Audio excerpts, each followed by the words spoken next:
Hey, what's up? Good evening, everybody. Good evening. My apologies. I am so sorry.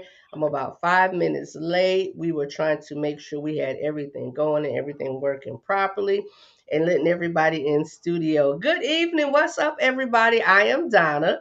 Welcome in. Welcome in. Let me take these off. I see that glare going on, and I don't want that to be a distraction. I'll put those on when I need them. Good evening, everybody. Hey, appreciate you all being here. It is Thursday. It is Thursday. First of all, let me apologize for not being on last week. Not being on last week. It was the first week of summer camp. It was the first week of me actually going back into the center like every day because I love the summertime. So that's when I go back with the kids. And it was quite a bit going on. So needed to kind of chill out. And I wanted to be prepared for this topic, to be honest. That was another part of it. The ladies that I wanted and needed to join me, because I handpicked them. I handpicked them. The ladies that I wanted and needed to join me were not able to join me last week. So that was another part and why I did not go live. Because y'all know me, I don't like to bring things halfway. When we do it, we want to do it right to the best of our ability. And I just didn't want to do things halfway, period. So, welcome in though. Welcome in. Every Thursday, we are here every Thursday, except the Thursdays that I let y'all know that we will not be here. But we are here every Thursday at the Real Life Relationship Growth. We have live discussions every Thursday on our YouTube channel. If you have not yet subscribed to the YouTube channel, please, please, please go to Real Life Relationship Growth. It will be put in the chat. It will be put in the chat. Go to Real Life Relationship Growth. Please subscribe, like, and watch any videos, any discussions you may have missed previously. So you cannot catch up necessarily because our lives don't really feed off of each other. In some cases they do, which is tonight is a live, a discussion that feeds off of another discussion, and we'll get into that in just a minute. So I got to do a little housekeeping. Got to say this. Welcome in. I welcomed you all in. I am Donna. I'm the creator of the Real Life Relationship Growth Platform. I thank you and appreciate you for being here. I thank you and appreciate you for taking the time out on your Thursdays or any other time that y'all do and watch and discuss. I really, really appreciate y'all. I really do appreciate that. So, um, let me say this. I like to say this. I have to say this. Every week I say this. I am not a relationship expert. I'm just a black woman in this world, living this life, doing the thing, and enjoying myself in the process. That is who I am. I have had some ups in life, I have had some downs in life, but I've learned to take those ups and go higher. I've learned to take those downs and use them. And use them. Like, use them, watch, learn from them, and then throw them away. Get rid of them. Because downs really serve no purpose except for teaching you lessons or helping you to see how you need to go another direction. So I take those things, I throw them away, and I use what I need to use to grow. There is no perfection in me except in Jesus, except in Him. There is no perfection in me, but I'm striving to be a better woman for myself, a better mother for my children. Although they are adults, they will still be my babies. All three of them. I am striving to be a better boss, a better friend, a better sister, all of those things. So I believe that concept of when you fall down, what Donnie McClurkin say? Get back up. Yup. That's me. That's me. All right, y'all. So this is the criteria. I have to give y'all the criteria for being a part of this family, okay? Given the criteria for you to be a part of this family. You have to be single, dating, courting, engaged, married, divorced, or widower. That is the criteria. I guarantee if you are at least the age 21, if you are at least the age 21 of 21, That's you. That's you. You fall into this category, which means you are in the right place. You are in the right place. All right? All right. So let's get started with this thing tonight. As y'all know, I always have family with me. I always have family with me. And once you come on the Real Life Relationship Growth as a guest on the platform, just like when you come to the house, you are now family. You are now family. I could not do this thing without the people that support and are here to share. Now, let me tell y'all something else before I bring these ladies in, because it's an all-female platform tonight. I see my boy Tony in the chat. What's up, Tony? Thank you, brother, for always being here and always being a part. Tony is sitting in the back tonight because he's a man. Y'all know I try to even this thing out. So we have two ladies. That's myself and Miss Corey B. Miss Corey B has been a little bit busy, a little extra in life lately because Miss Corey got engaged and Mr. Greg got her attention. But that's a good thing. That's a good thing. So Corey has gotten engaged and she is working on that other side of life. So wherefore she really never ever misses. We giving her a pass tonight because she taking care of some things and handling some business, getting ready. All right. In the process, like I said, two men, two women. My homeboy Tony, like I said, he's in the chat. Known Tony for years, years, years. I attended he and his wife Paula's wedding. Paula's been my homegirl for years, and she brought a brother along with her, and now he's my homeboy, and he's a part of this as well. Then I have another brother from another mother, my boy King. King is way back. When I say way back, we graduated high school together. King helped me get this platform together. And he is now one of the pivotal parts of real life relationship growth. I call them the producers in the background. Those three are my producers. But I appreciate them all. I have to give those shout outs. I believe in giving flowers when people can see them and hear them. All right. So we're gonna get started. We're gonna get started. Let me bring the ladies on. Let me bring the ladies on. I'm gonna start with this young lady because she has slowly become a part of the production team as well. Let me bring my girl on, Miss Stacy. Hey, lady. Hi. What's going on? I'm good. I'm good. I'm good. Shout out real quick to business. We got to do it. Shout out to my bakery, Sweet Stacy's, located in McDonough, Georgia, 2570 Highway 42 North. All right. All right. Sweet Stacy's.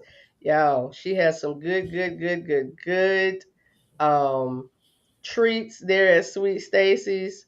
I'm trying to figure out, y'all, we are not showing live on Facebook, but hmm, hmm.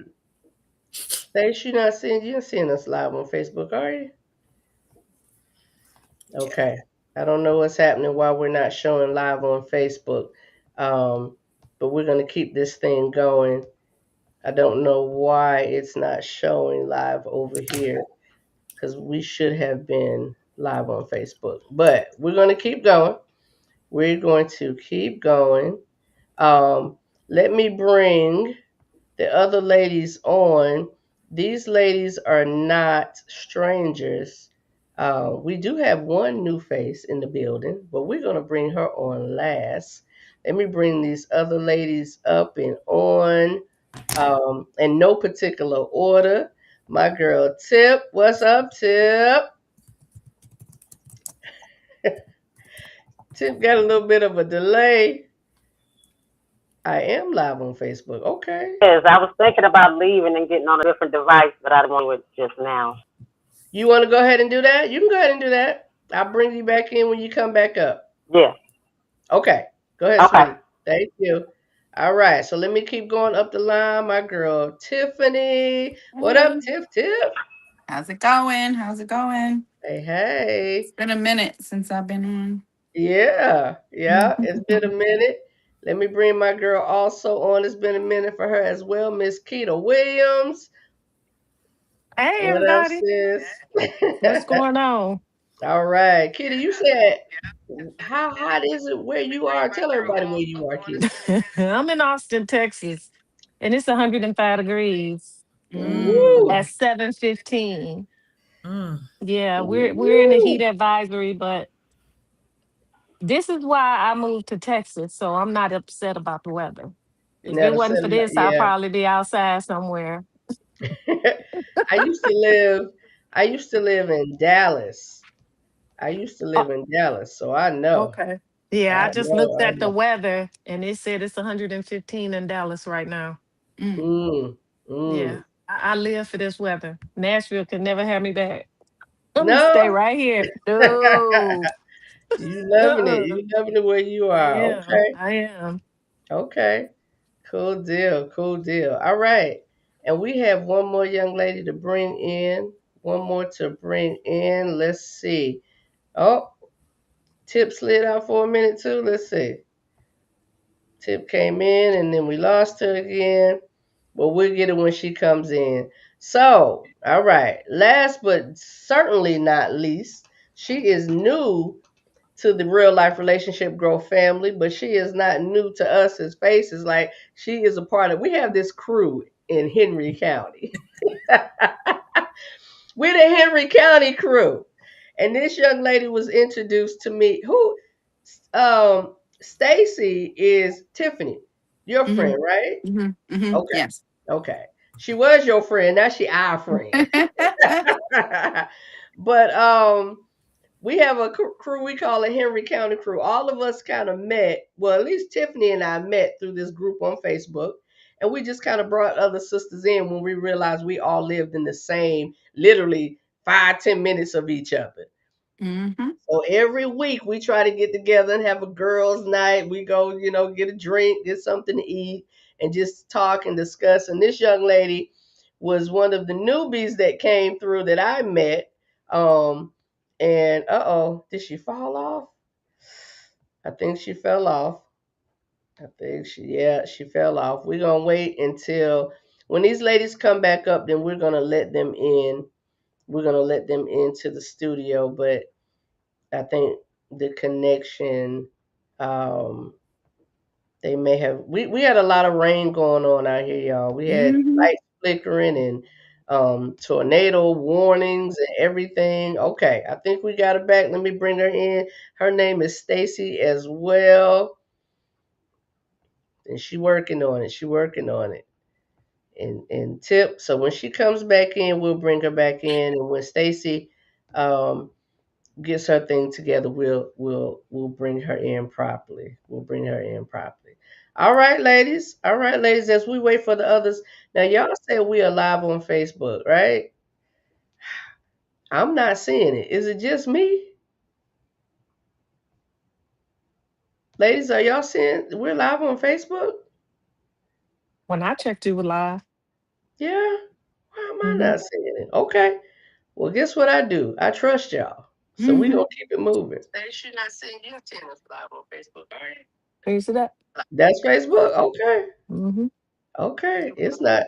Yeah, it's not showing on my page at all. All right, that's okay. But again, as long Facebook, as YouTube. Facebook and YouTube. All right. Thank you, ladies. I appreciate y'all. Tony, can you do me a favor, Tony? Can you put the link for YouTube in the chat? Tony, could you do that for me, please? Okay. All right. Stacy is having some technical difficulties. She just texted me. Stacy, if you figure it out and work it out, babe, you can just jump on in whenever you're ready. Jump on in whenever you're ready. All right, ladies, let's get started with this topic. So, week before last, we had a discussion with the men, and it was an all male platform. I put a clip of the men in the commercial I did for us for tonight. And if you did not see that, please go over to YouTube and check out that discussion. The men came with it. Hey Tip, we see you, babe. Hey, The men came with it. Just your forehead though. oh Lord, oh Okay. Lord. As long as you here. There you go. You adjust just a little bit. All right. Oh wait, a minute. So the men, we had a really, really great discussion. It was an all male platform, and they came with it. They came with it. And of course, I always want to do a follow up. I always want to do a follow up when we can. When we talk to one side, we want to talk to the other, because that's what we do here. We are equal opportunists, right? Equal opportunists. So tonight our topic is, let me put our topic up on the screen so everybody can see it. I changed it up just a little bit from what you all saw in the commercial, but it still proves to be the same. It doesn't matter. Our topic tonight is the tug of war a woman has within. The tug of war a woman has within. Now, I always like to give everybody an opportunity to speak their feelings and their thoughts, right? And we talked a little bit about where we were going tonight, and the different talking points we wanted to hit on. We talked a little bit about that. So I'm going to go around and ask you ladies in true fashion as always. When you hear the topic, the tug of war a woman has within, when you hear that topic, and when you um, think about when I first asked you all to join me and what we were going to talk about, but the topic, the tug of war a woman has within. What are your first thoughts when you hear that topic? Let me start with Tiffany. I knew you was gonna start with me for some reason. I gotta warm you up, get you back. The So tug you, of war. Mm-hmm. what do I think of? Oh, I think as women, we're all. I don't know why I'm always go there, but I think one of the biggest tug of wars we have is morality and sexuality. Okay. Okay. That's what I think of. We're from an early age we're taught to save our virginity, to taught to, not really have premarital sex, that kind of thing. But as we get older, that kind of resonates and stays in our ear.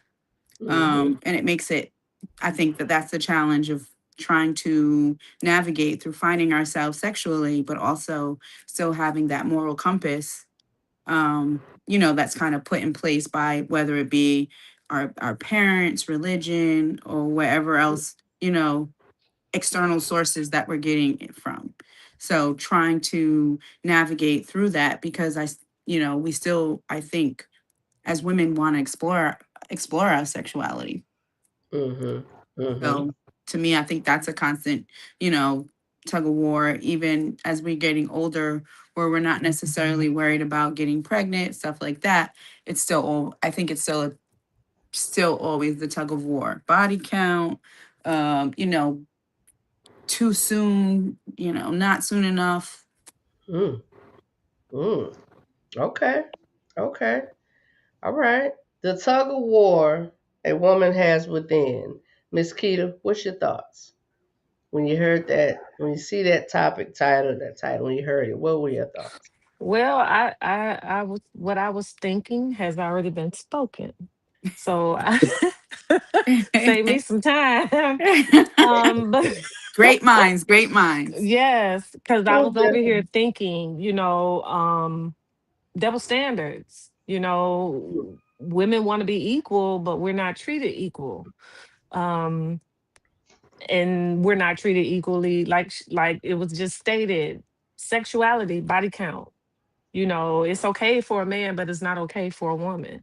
You know, if a man got 50 partners, that's cool for him. But if a woman Mm. got 50 partners, she worse than a Jezebel. Mm. Mm-hmm. So, and I think early learn behaviors, because women are taught, some women are Mm-hmm. taught certain things as children growing up, the right way to be, or what's considered to be the right way. The right And way. then some of them are not. They just go for what they know. I seen my mama do this, so this is what I'm gonna do. Hmm. So that Hmm. that can be a challenge. Okay. Okay. All right. All right. Miss Stacy, the tug of war a woman has within. What The comes tug, to your mind? what comes to my mind is the tug of war that a woman has within is um, it's like a struggle between um, who she is, who she wants to be, and the expectations of what the world wants her to be. Hmm. Kind of like a struggle like that. Mm-hmm. Okay. All right. Miss Tip, the tug of war a woman has within. What's your I thought? thought of hyper independence and submitting, um, being able to let go and allow someone to lead. That's Hmm. a struggle. Okay. That's Okay. no, that's a good one. Yeah. Yeah. Say that again. You said hyper independence and Yeah, and submitting, submit. allowing someone to lead, take control. Okay. Okay. All right. Very good. Very good. Very good. Very good, ladies. Yes. I'm sorry. Because my wheels already turning. Okay. For me, the tug of war a woman has within. Y'all really, I mean, huh. Tiff, you I should have known. But Tiff, when you started with that one, I was like, oh dang. I didn't think of that. I didn't think of that. Um my mind was going a different direction, but you're right. I love that you and Keita kind of mentioned those things and the double standards and things like that. Um, I thought more on how what Tip was saying in the Mhm. arena of the independence and how that can be such a taboo for a woman. Um, and the question of submitting, being submissive, as a woman, how can you be submissive? Are you submissive? All of these things that there's expectations of.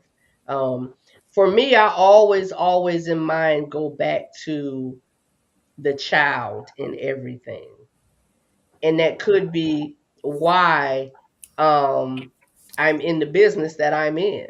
Um, it could be my mind could just unconsciously just kind of go there. Um, it's also how I say to really get to know somebody, you have to know something about their childhood. You have to know something about where they came from. And being a military brat and a vet, um, and Stacy can agree with this comment. We've been a lot of places and we've seen a lot of faces and met a lot of people, and we learn to kind of adapt to the environment that we're in, um, because either we're serving or we're going to school. In my case, being a military brat, a military dependent, going to school with people that have total different lifestyles and nationalities than I ever experienced, that I could even begin to comprehend and understand. Um, Keita, were you military at all? I'm a military brat.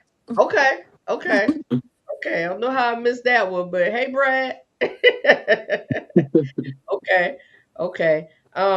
Tip, what about you? Are you military? Any background military? Not at all. Okay, what about Not you, at Tip? all. Okay, okay. Nope. Soldier for the Lord. That's Huh? it. Soldier for the Lord. That's it. Hey, that's the best military to be in. Yes, yes. Okay, okay. But I've learned, and this is me also through counseling, right? Um, Going through counseling and dealing with my stuff in counseling, learning to give people room to be human and learning to see people for where they are and not where I think they should be. Where I think they should be. And that's not saying that there's not a preference for me, or I don't have a moral compass, or I don't have something that requires hey, where I am and what I see and what I believe and what I think and what I desire for me. That just says, let me see this person for who they are naturally being, and say, hey, I want more of that, or no, I'm good on that. So giving people that space and place to be that. Let's start, and I have to kind of feed off the men a little bit, y'all, because when I say the brothers came out the gate at the bottom and worked to the top, and I say this because they went from that thought of that childhood thing, that beginning thing. The term mother wound popped up, and it was so appropriate because in doing my homework and my little research on the topic, mother wound kept coming up. Because the topic for men was, why there's so many corrections for men. Why is it always, every time we turn around, the man is doing this wrong, and the man can't get that right, and the man is in the man, and they ain't no good, and the men we deal with, for whatever reason, we have issues, and so I wanted us to come from that area as well with us.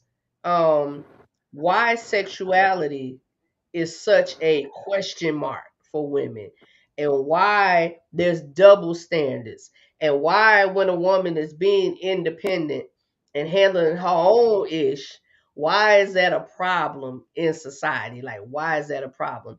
Y'all give me 1 second. We got one more young lady that just popped up. I was waiting for her. That wasn't sure that she was gonna make it. Let's get her in before we get started here. Miss Lakeisha. Oh, y'all can't see me. Hey, girl. Hey. Oh, this lighting is bad. Hello, everyone. How are you? I am good. Good. Everybody, Lakeisha, everybody. Hey. No. Lakeisha. This around. Okay. Getting a little comfortable. So that lighting, yeah, that's a little better. Where you located, ma'am? I am coming from Fort Washington, Maryland, right outside of DC. Okay. The DMV area. Yeah. You up there? Yeah, Corey B. I don't think you and Corey B have ever met, but Corey B is up that way, and King is up there. King. Yeah, King. Yeah. King. We all come from the same kind of bratism right here. Oh, am I turning the right way? I don't know which way I'm pointing you on the screen. For me, it's over here. Okay, Yeah. there it is. So, yeah. So, Keish, real quick, give the people a little introduction of yourself, please. I like for us to be able to be comfortable and meet each other. Sure. Again, I am Lakeisha McGaney Osei. I am currently hailing in the DMV area, but I'm born as South Carolina country girl. But because of that brat life, by the time I was 2, we were already off to the races. But the one thing my parents did do was make sure we always stayed grounded, and we always went home in between duty stations. So South Carolina is home. That is where from both of my parents come from, small town called Mullen, South Carolina. Mom of 3 adult children. Yeah. Adults. So Love that living that life. So the next chapter of life, they 20, 24, and 27. 2 of them are out on their own. My youngest is still here, and was married, divorced. Once we had the 3 children together, and let's see, before I came to the DC area, I was in Minnesota for 11 years. So I'm still a Minnesota Vikings fan, still a Minnesota fan. I rock the purple and gold while everybody is rocking the burgundy and gold up here. And yeah, so that's a little bit about me.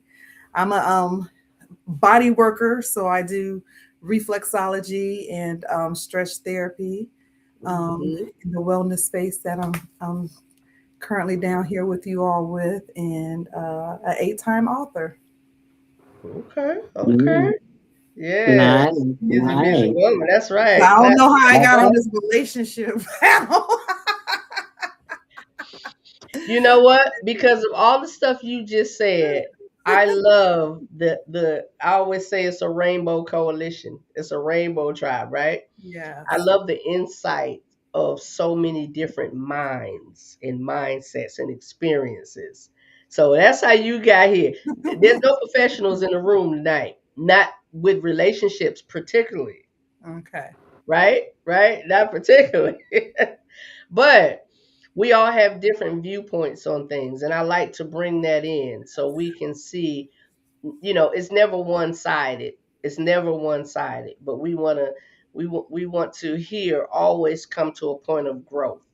So that's how you got here, sis, because I've been bugging you long enough. Yeah. And I thank you. Thank you for the invite. Yes, yes, yes. So I have to ask you, like I asked everybody else, and we're gonna keep it rolling. When you saw or you see the topic, and there's no particular answer for this, but tell me what your thought is. The tug of war a woman has within. What do Mm. you think of when you hear that topic title? Well, I think the first thing I think of is just that with a lot of people of women, I won't say people, a lot of women deal with just accepting that they are enough, Oh, that you are enough as you are enough right now, you are enough without having to rely on validation from the outside world or mhm, that spouse or that significant other. Um, and I think we're constantly battling that mm, either unconsciously or consciously. Um, and not just with romantic relationships, with relationships with your children, mhm. questioning how you raised them. Did you do enough? Um, because in their 20s they tell you that you didn't. Right, right. Oh, it's No, not it's just me. not. No, ma'am. Look, Okay. 20s. Woo. So it's people don't tell you how to be an adult parent, a parent Oh of my 20-year goodness. olds. That Mm, transition, mm. no one prepares you for that. Yeah, yeah, I yeah. survived. You survived it. Yeah. I survived. Mine 32 and 36. I got past it. I don't know how for how long though, but I made it. Oh, it comes back around. Yes, it does. It don't get no easier. Yeah. Mm-mm. For whatever reason, it don't necessarily get easier, but we manage it. Mm-mm. We Mm-hmm. manage it. We I manage just I just thought of one more thing. it. Another tug of war within can be because we do have the maternal instinct is choosing ourselves. Mm-hmm. Mm-hmm. Mm-hmm. Absolutely. Mm-hmm. Self. Choosing self. Yes, yes. So this is beautiful. I'm gonna tell y'all why. Because the I just kind of jotted down some things y'all were saying. And this is why you hear Keish, because we working from the bottom up. And I said the men work from the bottom up, didn't I? And what Mhm. I just wrote out from what we asked everybody answering, choosing being enough, choosing self. We're gonna start right there. Mhm. We're gonna start right there. The tug of war within as women. So again, I was saying the men kind of jumped right in. And I'm gonna tell y'all a little snippet. The men talked about accountability out the gate. They talked about how important it was for them as men to pick up and do right. Pick up where the bag was dropped, the ball was dropped, whatever was dropped. And my nephew, who was 17, had the opportunity to sit here on the couch and listen to some men, some seasoned men, tell him why he needs to realize he is enough and realize um, how choosing self is so important. So we're gonna go to the point of how do we even how do we even start out not even thinking we're enough? Like what type of things resonate? What type of things happen in life as a little girl, think about when you were a little girl, not us here as women, because I always say these things like, she's just a girl. She's just a girl. I said the other week, he's just a boy. He's just a boy. So we're just girls. Like, she's just a girl. So just being a girl, how do we get to the point? And I'm sure all of us at some point have felt like we were not enough. Mhm. Someone made us feel like something, whether it's not being chosen um to be on a team. It was the girls at school that were bullies, or they call them bullies now, just the mean girls or whatever. Mhm. And we felt like we were not enough. How do y'all think that started? I know for me, um, my mom had so many rules Mm, between me and my brother. Sit like a girl, sit up straight, wear your earrings, Mhm. do this, do that, cross your legs. mm, Um, don't talk with your mouth full while you're eating. We had so many rules. So you're trying to live your daily life and remembering how to be a young lady, remembering how to do this and do that, plus with whatever you got going on in your life. mm, To me, mm. that's how it started out for me. Okay. Girls do this, boys do that. It's like it was Mhm.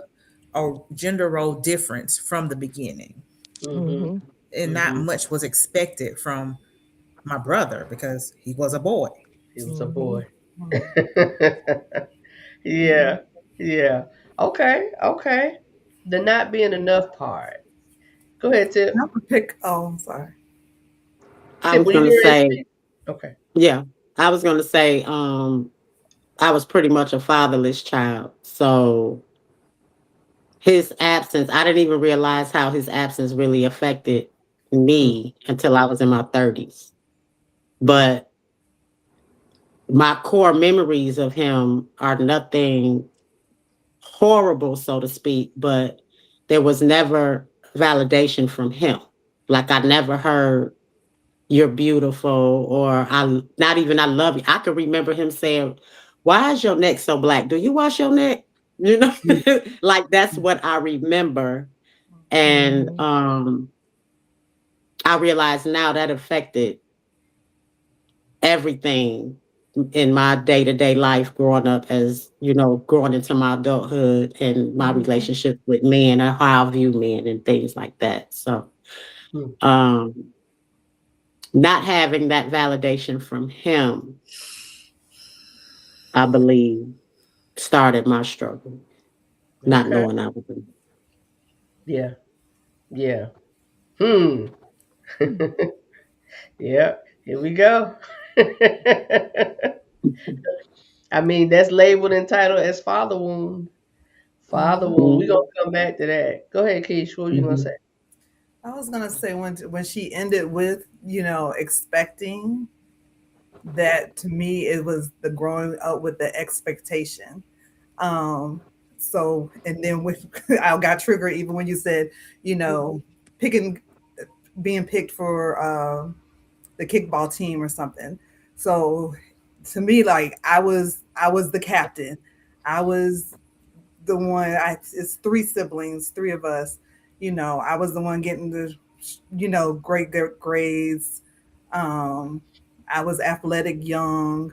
So for me, it was like that expectation to not fail, Hmm. the expectation to always be trying to do your best, because I knew how far my parents got, and neither one of them, like my mom, she didn't actually graduate from high school.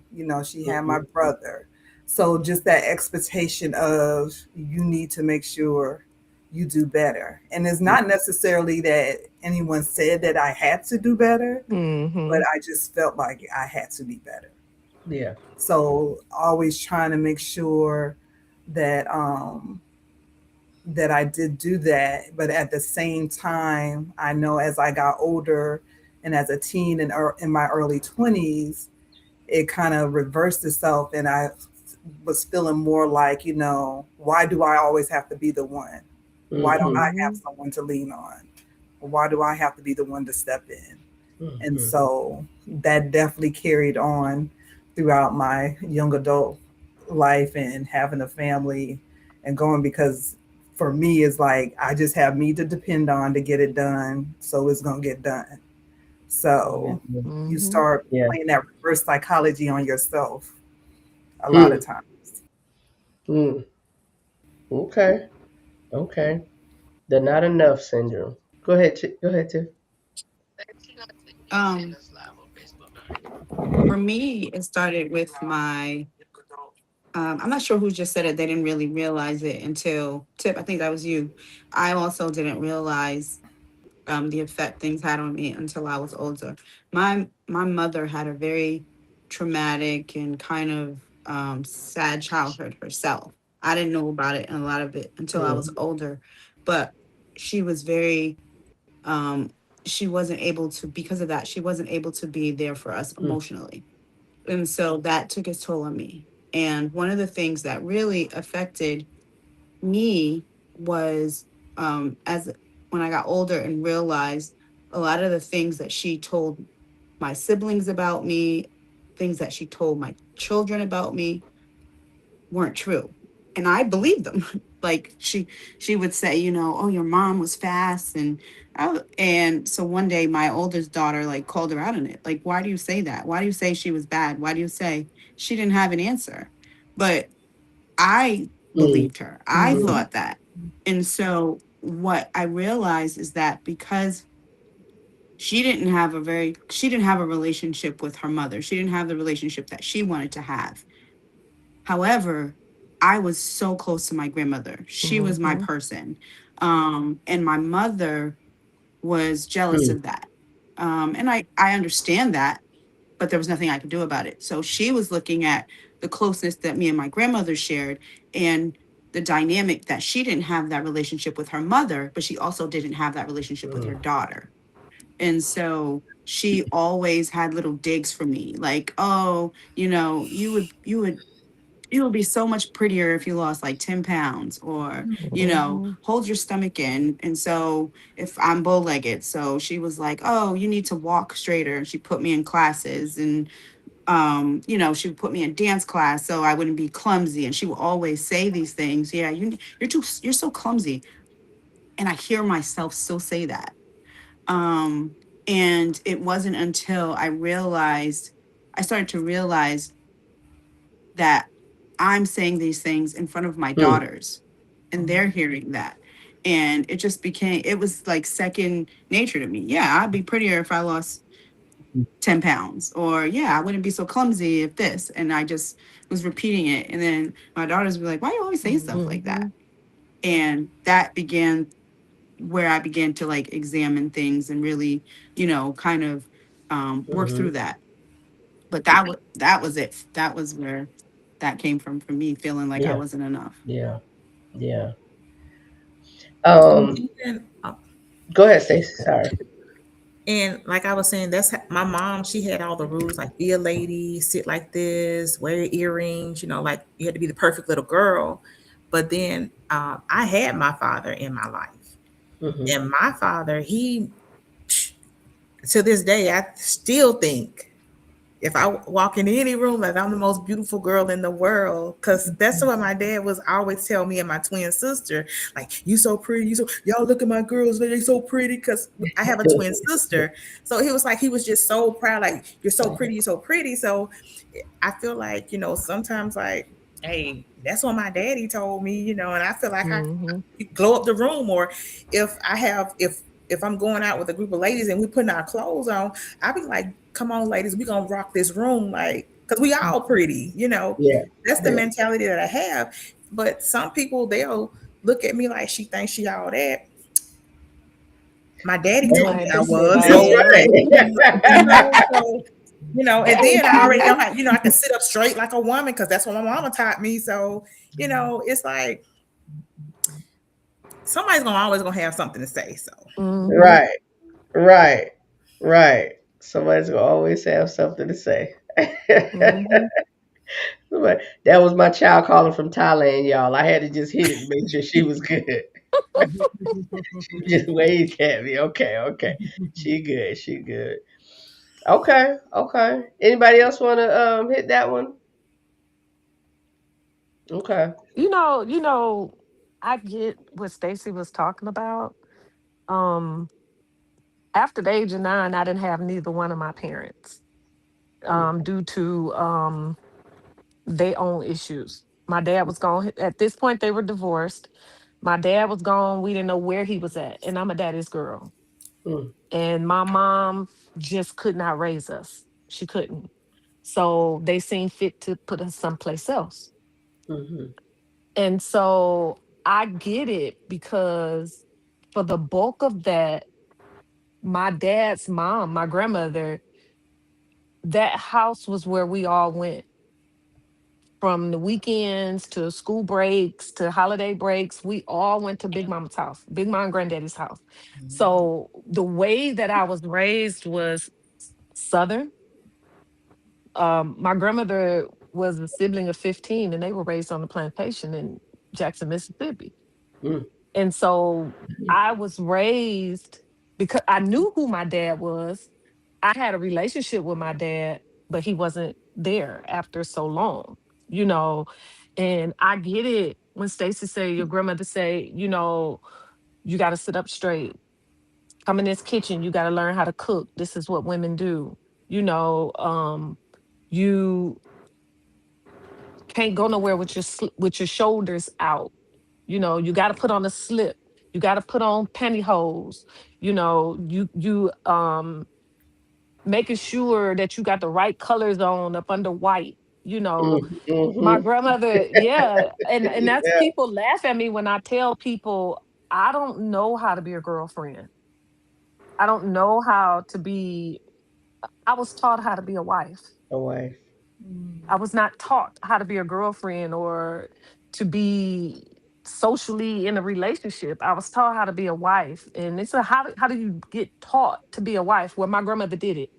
Mm, You know, mm, my best friend always tell me when she gets on me and she say, quit giving 100%. What am I supposed to do? Give them mm, 25%, give them 50%. I don't know how to do that.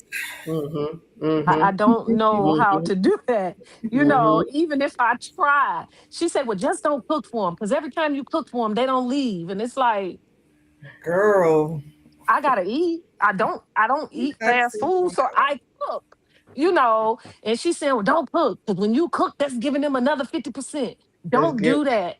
And it's like, I don't know what you're saying because that's foreign to me. I get what you're Yeah. saying. You telling me not to do it, but I don't know how How not not to to do do it. it. Right. Yeah. And my Mm-hmm. daddy I'm my dad's oldest child. And like Stacy, my daddy told me I was pretty. You can't tell me what to do because my daddy said Mm-hmm. this is how it is. But then when you got somebody on the other side saying, you know what, just take your ugly ass in there somewhere and sit down, you Mm-hmm. know, or you got to fight this cousin off of you, and you got to fight this uncle off of you, and it's Mm, like that's where it comes from. Where no, I don't think I'm pretty because if I was pretty, why would my cousin or why would my uncle want to do this? You mm-hmm. know what I'm saying? I don't wear revealing clothes. Well, why you always covering up? Because when I uncover, things happen. Hmm. And Hmm. see, when that stuff is trauma, because when it happens as a child, it affects you when you get grown. Forward. That's right. If you were told as a child that you didn't have a voice and shut up, don't you say nothing. You Mm-hmm. a lie. You Mm-hmm. always lie. When Mm, you get grown and you can't open up and effectively communicate in a relationship, then men don't understand why. why? You know what I'm saying? And Yeah. if you try, you can't tell everybody because it's gonna come back. They're gonna use it against you when they get mad. Hmm. So you can't open up and tell everybody everything because it's gonna come back. Come back. You see what I'm saying? So you just sitting there, and then you got a man saying, well, why you don't talk? Mm-hmm. Why you can't communicate? Mm-hmm. If I holler, why you crying? Hmm. Hmm. Yeah, Hmm. yeah, Yeah. Yeah. Hurt people hurt people. yes, Hurt yes. people hurt That's a people. proven fact. Yeah. And the reality is all of us in some form or fashion, men and women, have dealt with some hurt. You know, like I said, the men talk about the father, they talked about the mother wound. And we have, you know, we talk about the father wound. But to be honest, it could be either or. Mhm. It could be mother or father wound. But I think it stood out a lot more. I think it stands out. And I was sitting here thinking about this thing. How when we were talking with the men, when the men were talking, none of them said, my father hurt me. None of them said, I move this way, I act this way because my father hurt me. It was, and those not necessarily saying the four that were on, all of them said their mothers hurt them. But when they talked about and watching videos and listening to things, um, and I do believe one person did say the relationship with his mother was so, the lifestyle growing up was so toxic and abusive. That's, you know, his mindset was that. But, and y'all help me out with this one. Do y'all ever really hear men say my father hurt me?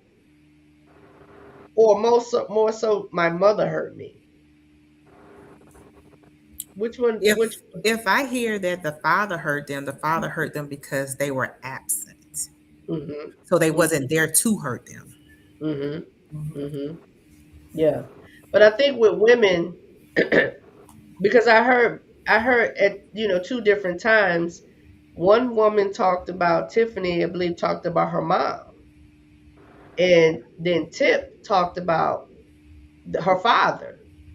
So the father wound and the mother wound, not saying that men don't get hurt both directions, don't get me wrong. But I'm saying when we think about it, when we talk about it societally, we hear father wound, mother wound from women, from girls, from females. We don't hear a lot of that on the male side. It's I more think the mother wound. I think that's because women are more apt to open up and talk, be Mm-hmm. verbal, and talk about it, and men Mm-hmm. don't. Mm-hmm. Mm-hmm. That's probably why we just don't hear it. We talk about it. Yeah, we talk about it. Would you I go ahead? think I'm sorry. Go ahead. I, I think from what I see is that the relationship that you do or don't have with your mother determines the woman, the mother, the wife you are, while the relationship you do or don't have with your father determines the kind of man that you have in your life. Yeah. hmm They Yeah. say women tend to choose a partner like their fathers. Mm-hmm. Mm-hmm. Yep. Or try to make somebody up because they didn't know who father was or whatever. So they kind of hmm try to and the only example that we tend to have or women tend to have in that scenario in that case is mom. Is hmm mom. Is mom. So let me just on that point, y'all, I want to play this video and y'all tell me what y'all think. It's a little bit lengthy. I don't know if I'm gonna let him play all the way through, but this gentleman did a video on mother wounds, and he did a video on father wounds. So let me play this video. These are a few ways that a woman may unconsciously show that she has a father wound in today's society. One way she may show that she has a father wound is, and I see this a lot, is by overloving men who underlove her. She gives too much, she stays too long, and she accepts too little. She don't consciously recognize that she's doing these things in the hopes that someone would choose her the way her father did. Her logic is, maybe if I love him enough, he won't leave. And it's so sad, but she feel like she gotta accept the bare minimum to be loved. And a lot of dudes will peep that and take advantage of something that she don't peep in herself. Another way that she may show that she has a father wound is struggling with self-worth in public and in private. She may be the confident woman at work, in her community, or online, but deep down there's something inside of her saying, am I really enough?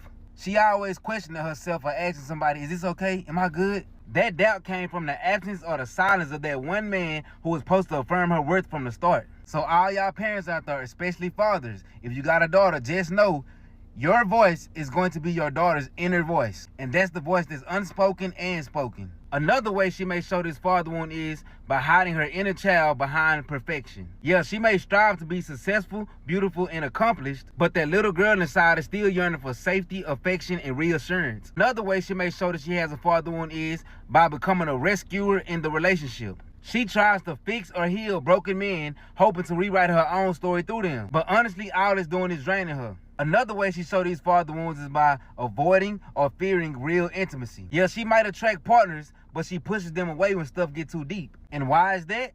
Because vulnerability feels unsafe when it was never showed by her father. I feel you, baby girl. Men go through it too. Another way she showed this is by having mistrust towards men and masculinity. When a father figure causes harm, disappointment, or confusion, it's hard to believe that other men are safe, even if they are. It's kind of like she's saying, I want to trust, but I don't know how. But this can also stem from just being in a bad relationship. Another way she can show this father wound or this father trauma is by normalizing toxic relationships. When a father is emotionally unavailable, inconsistent, or abusive, dysfunction can become familiar. Love starts to feel like pain and chaos starts to feel like chemistry. That's why a lot of women be thinking, oh, he crazy over me, girl, I just love him. Sweetheart, it's not love, he's just feeding that trauma wound you got. And he got a trauma wound too. And I can admit this because I was in a relationship just like this. I done popped out the back seat while she was driving and all kind of stuff trying to make sure this girl wasn't cheating on me. But that was due to my... Not Yeah, popped out the backseat. he goes on for another minute and a half. But again, I'm gonna post all the videos on the page, so people can see. But he brought up some very, very good points. And again, he gave this same heaviness to the men, on those tokens. That mother wound, that father wound. Because I mean, everything stems from somewhere. Everything stems from somewhere. And a lot of times we say this all the time, we live what we learn. Mm-hmm. We live what we learn. We live what we learn. Let's go to this thing about what do y'all want to hit on? That independent submissiveness or that sexuality double standards? Hmm. Let's go. Let's hit on that sexuality.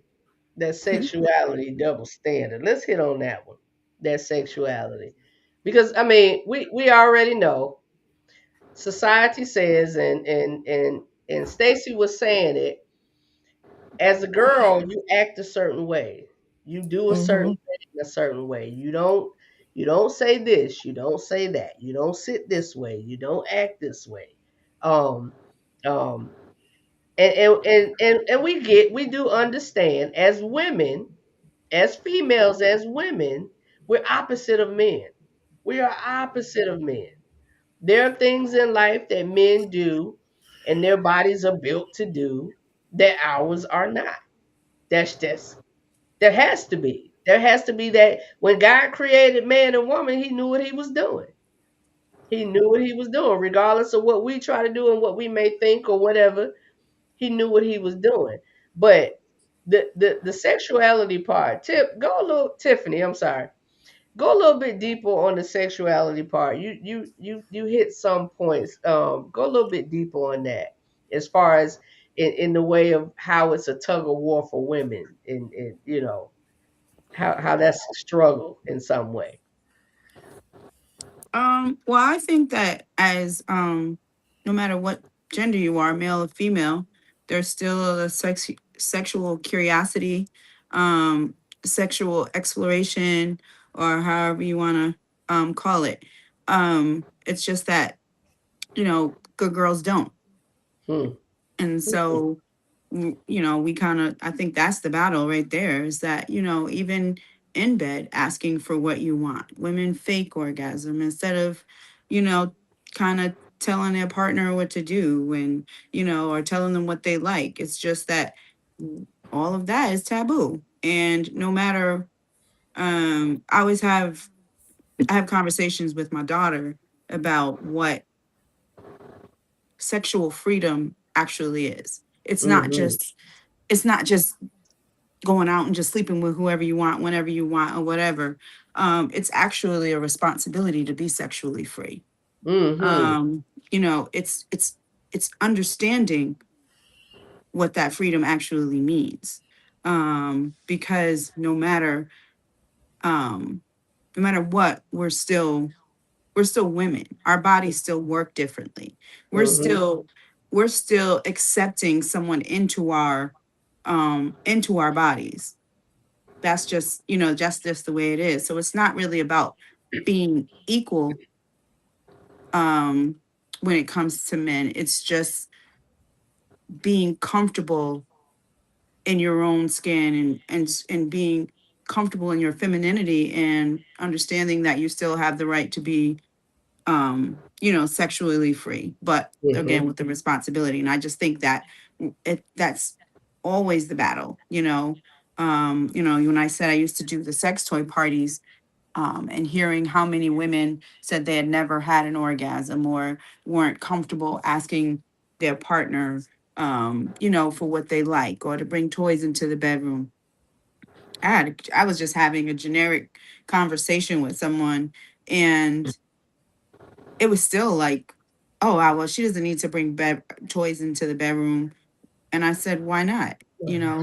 Um, he's like, cause I can please her. Okay, you're speaking through your ego, sir.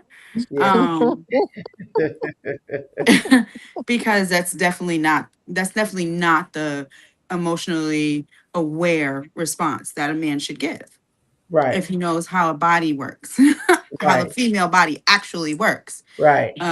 You know, and so it's I just think that we're still a long, long way from not having that battle where we're understanding the responsibility of what the sexual freedom actually means. Yeah. Because again, we're taught, um, girls don't do this. They don't Hmm. say that. Mm-hmm. We're taught that. And on Mm-hmm. the, on the other side of it, the men are taught get as much as you can, Hmm. you know, count them up, you Mm-hmm. Hmm. know, lay them Hmm. down, do whatever, Long as you walk protect away. yourself. Hmm. Yeah, yeah, Mm-hmm. And yeah, we're the ones that actually have a body part exclusively for pleasure. yep, It serves no other exactly, purpose. exactly, exactly. So, so Um, that thing we were having a discussion the other day. I'm sorry, Kate, Stacey, come to. We were having a discussion the other day. It was it was what so a few of my homegirls and I went out. We went to a cookout. We went to a cookout, right? And on the way back, one of the young ladies, it was obvious that she was kind of feeling this dude. And she was talking to him, and she was, pretty open with what she wanted to say, and feeling comfortable. And my other homegirl was like, I like the way she moves. She, kind of just speaks and says what she wants. And there was a third one in the truck going back when we were going back. And she was like, so are you saying that I don't know what I want? I'm not free, with how I move or whatever? And the point was being made that it's not that you don't really know what you want and you're not free. Like, if you like him, why didn't you say something? Why didn't you make a move? Right? Because we're And then, taught that's not what you do. and right. girls And are it seen and not heard. right. Yes, And it yes. does Women are not not supposed to approach men. Men right. approach women. Yeah. Yeah. And it does not necessarily mean that as a woman you don't know what you want. The point of this was it wasn't necessarily that I don't know what I want, but one person was very open. I think she had a little bit of liquid courage. One point, one was a That little always bit helps. open, more open, and the other was kind of like, I don't have to really say it to know that I know what I want. I know what I want, but more acceptable, more acceptable. What is more acceptable? Society says, like y'all said, women don't say that. Don't approach a man. Don't let him know this and don't let him know that, because you look this way and he may not be attracted that way, because men are also taught you bring the good girl home. And You keep don't the bring bad the other. girl in. You just play with the other one, but you don't bring her. Mhm. You ain't bringing. Can you bring her home to mama? But then Mhm. it's really a double. Is such a taboo, because let me take it to this point. Who is teaching girls how to actually be wives and being sexual and understanding how to even operate and navigate their body, so when they get with their husbands, they know what they're doing? Like, who's doing that? Nobody. I can Who's tell teaching? you with I was born in the 80s, right? So by me, okay, I'm not gonna speak for everybody else. I can just speak on my behalf. Uh-huh. I was born in the 80s, and in that time, um, you went to church. It was not a choice. Mm-hmm. Mhm. Um, today's, it's different today. And when you went to church, it was not a choice. Also, like I was raised a Jehovah's Witness, so Okay. everything was taboo. You know, Mm-hmm. Mhm. when I got my cycle, if you let a boy touch you, You're you're gonna get gonna get pregnant. pregnant. I wasn't told about. I wasn't taught about sex. I Mm-hmm. was Mhm. even banned. Like my mom wouldn't even sign the permission slip to take the sexual education class. Mm-hmm. I was just told if you let a boy touch you, you're gonna You're get gonna pregnant. get pregnant. So I remember fighting in school, fighting this boy because he touched my butt. And in my head, he's trying to get me pregnant. Yeah. So I was like, when I have my child, I'm gonna teach him the truth. Yeah. I'm not Mhm. gonna butter it up. Yeah. Mhm. It, this is what it is. And Mm-hmm. then I was, it was just like not saying that my mom can only go by what she knew. Right. Mhm. Maybe it was a taboo to her as well, because I remember stuff being said like, hoes wear G-strings. And red lipstick. The Yeah. bracelet. And outline their lips in black. And so, To this but day, I do not wear red fingernail polish. Yeah. but but honestly, some of that stuff, it can still affect you. Yeah. At my big grown age, like I'm going to be 46 this year. Mm-hmm. And like I like when I was in the military, right? You different backgrounds, people do what Mhm. they want to Mhm. do. I don't judge people because that's your person. You can do whatever you want to do with your person. But Yeah. some people, they have like one night stands and they have multiple partners. Uh that's what they want to do. That they're free. But Mhm. and I'd be looking like, I'd be thinking like in my mind, I'd be like, I in my mind, it's like a tug of war, like, oh, she's a free spirit. And then in my mind, I have a conscience like, oh, you can't do that because you're a hoe. Mhm. But Mm-hmm. who told me that I was a hoe? Mhm. Mm-hmm. You know what I'm saying? Mm-hmm. Mm-hmm. And I that's get what it. your parents taught you. And so Mhm. at my big grown age, and because I know y'all have heard this from me, because we in the little McDonough crew, you believe in, you get my stuff, we go together. Like, and Yep. like, where you get Yep. that from? It don't work like Yep. that. But in my Right. head, in my Right. mind, That seals the deal. I need to know that we are in a committed relationship Yep. before I lay down with somebody. But who Yep. told me that was the right or the wrong way?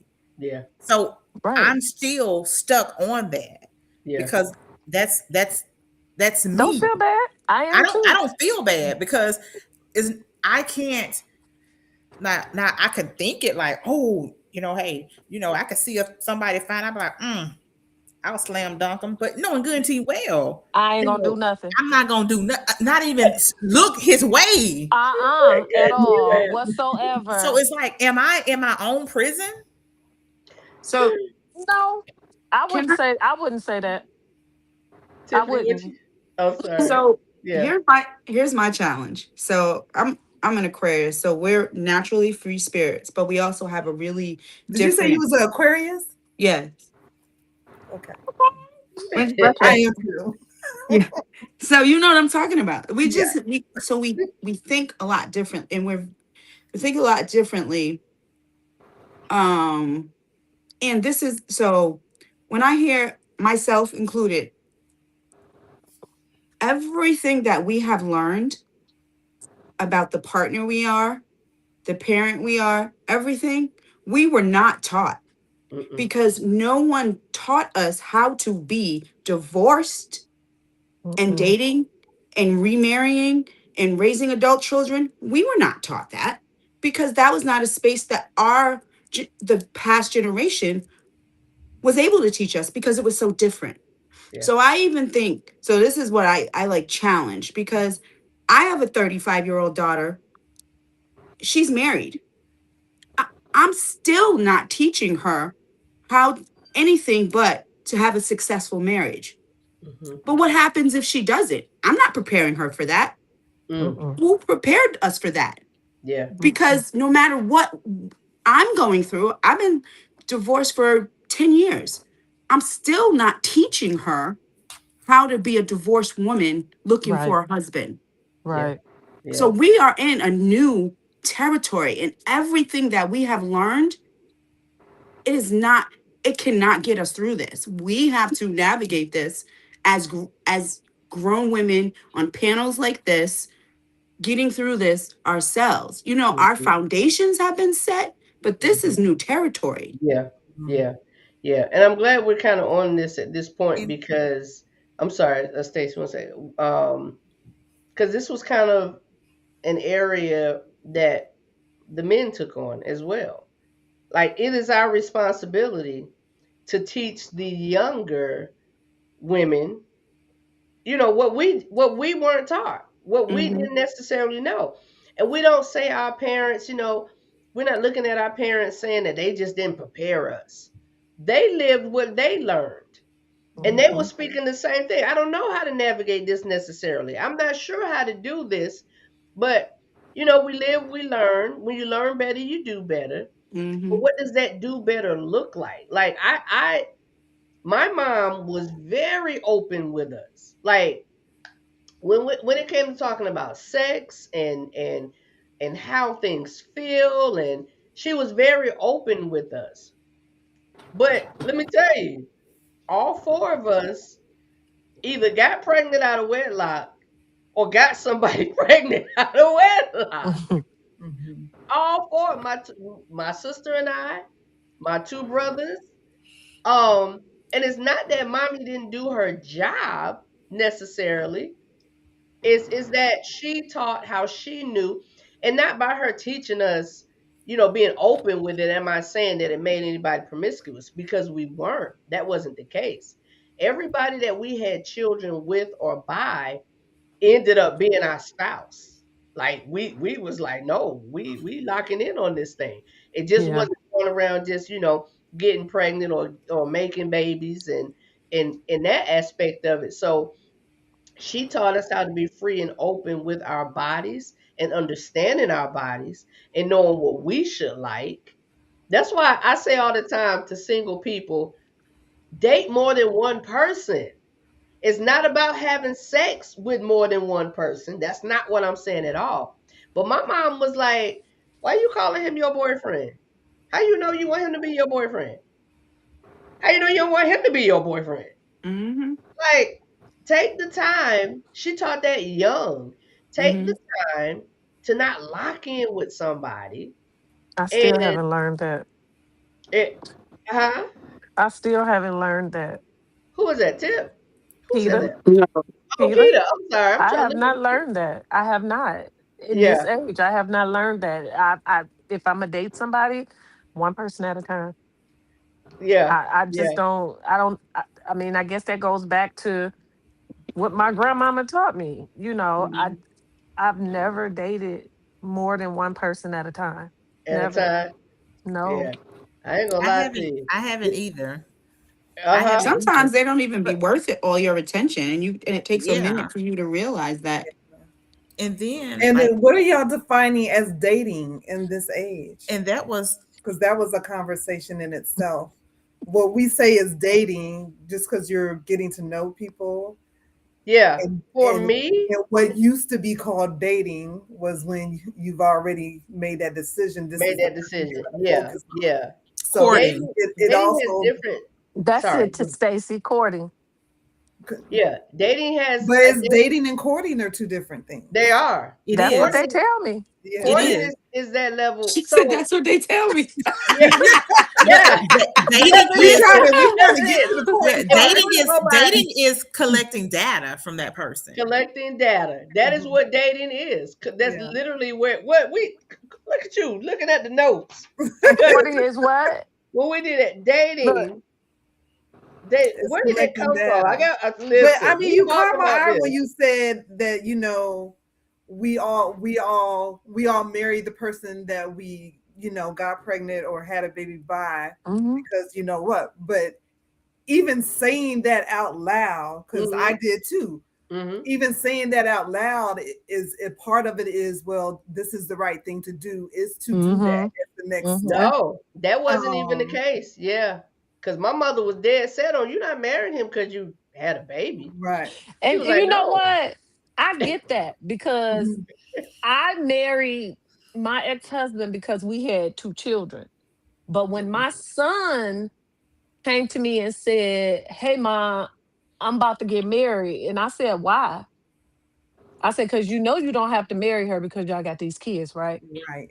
I Yeah. did tell him that. I said, "You Right. don't have to marry her because y'all got these kids." I said, "You can take care of your kids without being married to her." Yeah. Yeah. Yeah. And We he married genuinely. her, and now they finna get a divorce. Yeah. Yeah. The mother in me is thinking, I told you you didn't I tried to save you from this. But Mhm. the outer supportive mother is saying, it's gonna be all right. Yeah. Mhm. I Because made it through. yeah, Right. because You know, we Yeah. genuinely got married to these people because we genuinely cared and loved them.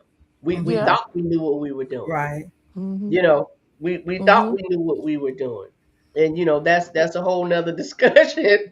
That's a whole nother Hmm. discussion. Yeah. Well, you think you know everything. Mhm. That's a whole nother, but it was never because my mom she was very clear on that. You Mhm. don't have to get married just because you have this child. Matter of Yeah. fact, she said that's the worst reason It To to get is. get married. married. Y'all made the baby. Y'all either made the mistake, slipped up, something happened, but we were in relationships with these people, is what I'm saying. Like all 4 of us, we were definitely in relationships with all these people. But going back to the date thing, because Stacey brought it up, because this was one of our discussions when we talked about the worst date ever. Dating comes from the Latin word data, meaning given. You're getting information. You're giving information to yourself to another person. That is dating. It's just getting data, learning somebody. Right. And then people take the word dating and they say, okay, I'm dating this person. Like he and I are dating one another. That's another term, but it's in the frame of commitment, being we're not Mhm. dating other people. We're just dating each other. Intentional commitment is important. Intentional to Mhm. see if this is the person. Now I ain't gonna lie, I enjoyed that. I didn't initially because I kind of thought on the thing of, well, if I'm dating one guy, why am I giving attention to another guy? And then I learned and realized I don't even know him. I don't know him. Like, why am I cutting everybody and everything off for somebody I do not know? But if you know me, you know I'm going to respect myself. I'm not having sex with you and then having sex with you. And that's not what that looks like for me. That's not what that looks like at all. It just looks like I like to enjoy time with John. Robert over here is fun as well. But somebody got to get intentional. And when that somebody gets intentional, when that brother steps up and says, hey, when somebody gets intentional, then we move to that next level. I see it to that next level.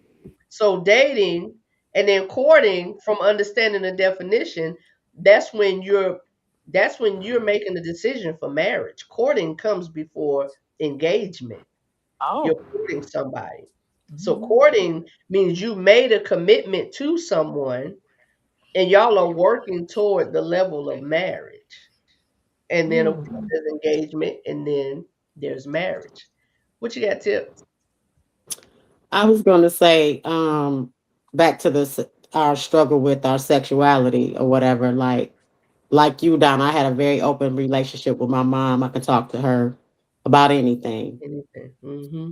But what shaped my view of women and their sexuality or our sexuality was music. Very much so hip hop. So as much as I loved and embraced hip hop, the misogyny in it made me very stiff sexually. Like Mm, no man was going to be able to say Tiffany did anything that I was listening to in these songs. mm, So I kind of robbed myself of the joy that sex could bring because I was a prude. You know, I had a boyfriend for 5 years. I never had an orgasm with him because I mm, wasn't fully open and releasing or letting Mm-hmm. go sexually because I didn't want that stigma over my head that, oh, she did this to me. She made that. None of that. So I was in my 30s before I really enjoyed sex. mm, So mm, yeah, And then yeah. another thing with the sexuality is like I was being pulled from two different sides because my mom was just this perfect, Christian woman. We were raised Jehovah Witnesses that, they have all the mhm, rules or whatever. But then I mhm, have my dad over here. Now, don't get me wrong, I love my dad, but he was a womanizer. mm, Mm-hmm. And as I got older, I saw what he did to women.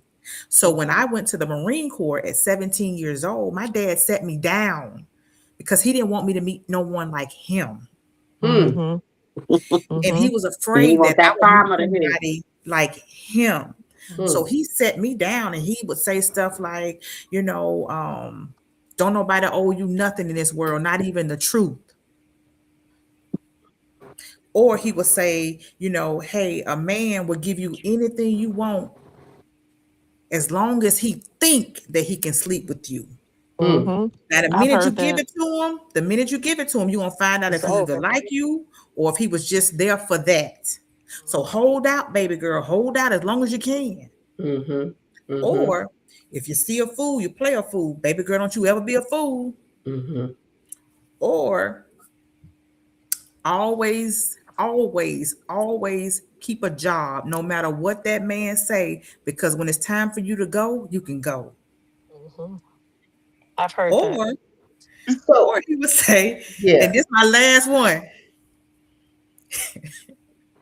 because my dad, these women, like what his last two, they paid for their own ring, they paid for the whole wedding.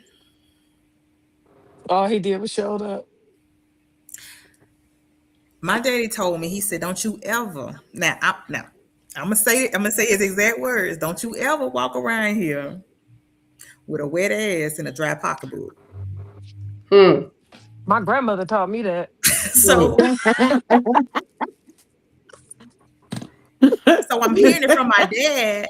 I'm hearing this from my dad, and my mom not even telling me nothing. Mm-mm. yeah. So it's like I'm just, and so Stacy, like, yeah. And I don't mean any disrespect, but if you can receive what I'm getting ready to say, mhm. um, mother womb and father womb. Do you think or do you feel like us or that you are dealing with mother womb and father womb? Mm-hmm. um, I feel like they did the best they could with what they Yeah, had. yeah. Mm-hmm. Now, I do have a conscience because no matter what I do or whatever, right? Mm-hmm. I do have a conscience. Mm-hmm. So if I am with this person, if I'm in a committed relationship with the person, I know how to be that freak to that man. I know how to make. I've had orgasms. I know what to do with my body. And I learned that through life. Mm-hmm. Or I learned that with my husband. He showed me my body. I allowed to open up. You know what I'm saying? Right, So I right. don't feel like I'm scared to but I'm not gonna go sleep with two men in one night. Because to me, that's part of personal hygiene as well. Mm-hmm. Right? Just to be with one person. So let me tell you why I asked that question. And that was not just for you, to be totally honest, because all of us have, whether present or absent, it's a wound. Being present can be a wound. Being absent can be a wound. Because, and I'm just making an example because you said it. So I'm just going on this part of it. And again, this is all of us in some way or another. But just by off the information you just gave us, your father was there, but you said there were things about him and his behavior. I saw how he treated women. You saw it, which puts you in a mindset that I don't want a man like that. But that's my daddy. That's so when I say father wound, he was present, but there's still things we all, in all aspects, right? In all aspects, we all have this. Whether the person was there, it could have created a wound. If they weren't there, it could have created a wound. Do y'all understand what I'm saying? Y'all agree with that? I agree because if people like I'll be saying I'm cutting off a good man, but I feel like he playing with me. Yeah, but Tiffany, I cut him yes, off quick. Tiffany, I wanted to say, Tiffany, I understand more. Yes. I Me too. understand more. Yeah, you. So I'm in a tug of war. Yeah. We have conversations, ladies. Like I said, we're part of the Henry County crew. Tiffany and Stacy, and the other Quinn and the other Stacy, and what's the other young lady? Amy. Amy. And Amy joined us now. Tip ain't far, so I told Tip, even though she Ellenwood, she might have to come over a little bit. She ain't that far. I'm with Tanya, girl. But we have conversations, and Tiffany and I sit in between this young lady right here, and we'd be like, "Girl, like," but Tiffany, I understand more. What she just said made a lot of sense. A lot of sense to what we're hearing, and this is one reason why I say we have to give people room to be human. Because the way they behave, there's something behind it. The way we behave, there's reasoning behind it. There is a reason behind it. We have to, and let me say this to the men. I need to speak to the men for a second because we're talking amongst ourselves and I love it. But the brothers who are watching, please understand, while y'all saying that we're difficult, while y'all saying that we just don't want to listen, that all of these complaints, give me another complaint that men have, y'all. Emotional. What else? She crazy. What else? Oh, Jesus. Y'all gonna act like the list is that short? Indecisive. You don't know what you want. You don't even know what you want to eat. Yeah, I know what I want to eat. Right. Oh yeah, nagging. What you want to eat? I thought I was big back honorary. This one right here, but yeah, you're right. Nagging. Listen, we just a bunch of girls. We're just a bunch of girls trying to figure it out.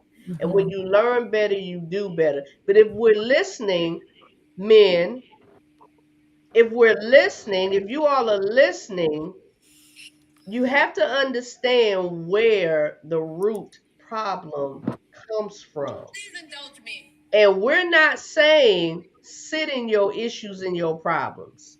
We're not saying that. We're not saying accept whatever. But we're saying give people room to be human and Mhm. understand where they're coming from and why they're coming from there. I think too many people, That one of my grace. homies called me today, and he always gives me good nuggets and good tidbits. And he said to me today, he was like, I think a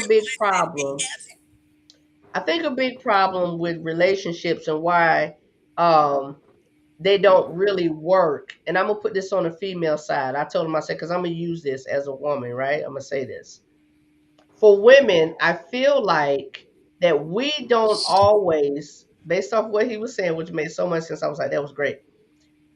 We don't always believe that we deserve and we can have it all.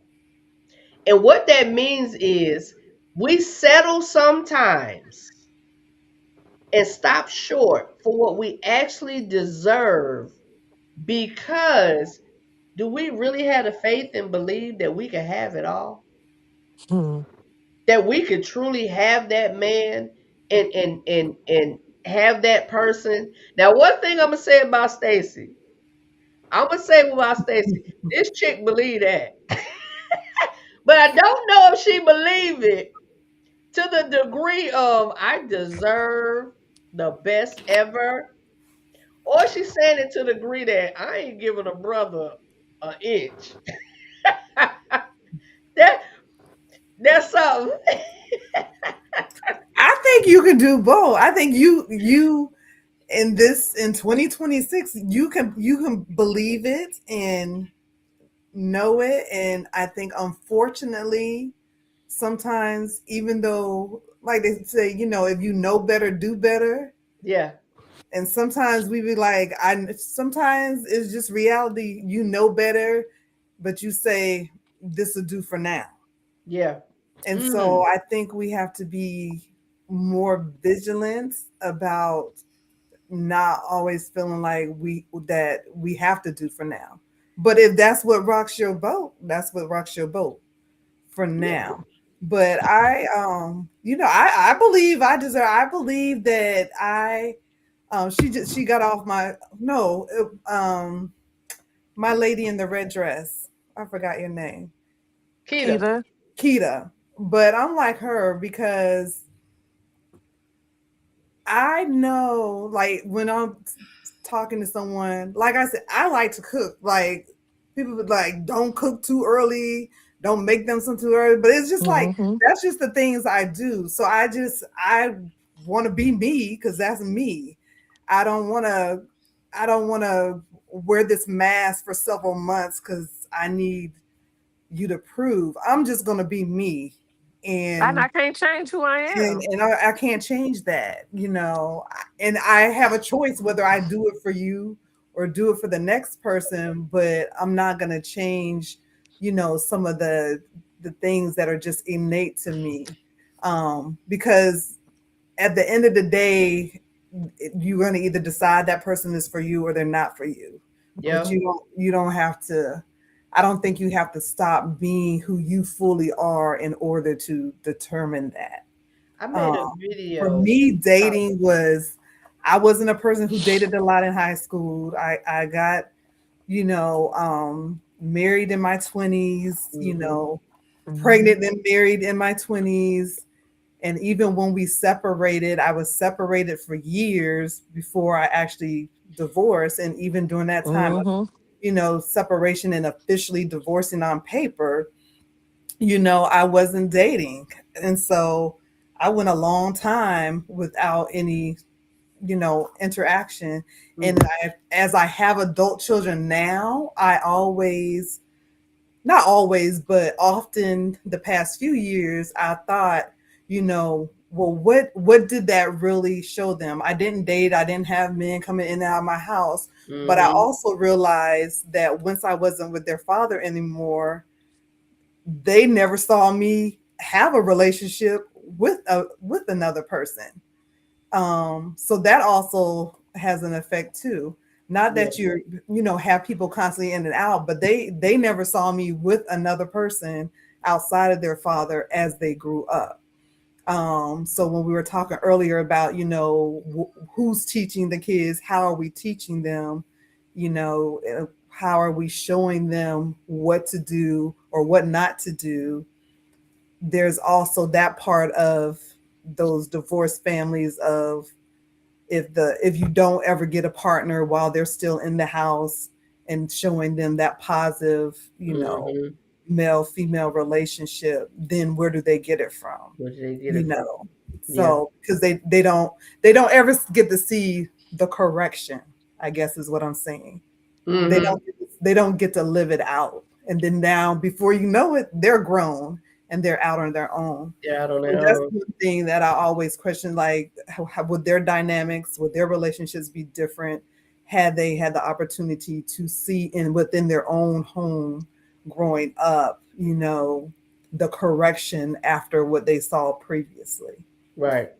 Which why I think is very important on that note that children see conflict and they Mhm. learn how to resolve conflict. Because Yeah. conflict is not the all end of it's not a bad thing. The word conflict, nobody wants conflict, but Mhm. honestly, you can't move forward without conflict. Yeah. Because conflict doesn't have to be we beating each other down, cursing each other out. Mhm. Conflict could be like we conflicted on what we're gonna eat for dinner. We conflicted on where we moving to. We're conflicted on, who punishes the children this way, or conflict Mhm.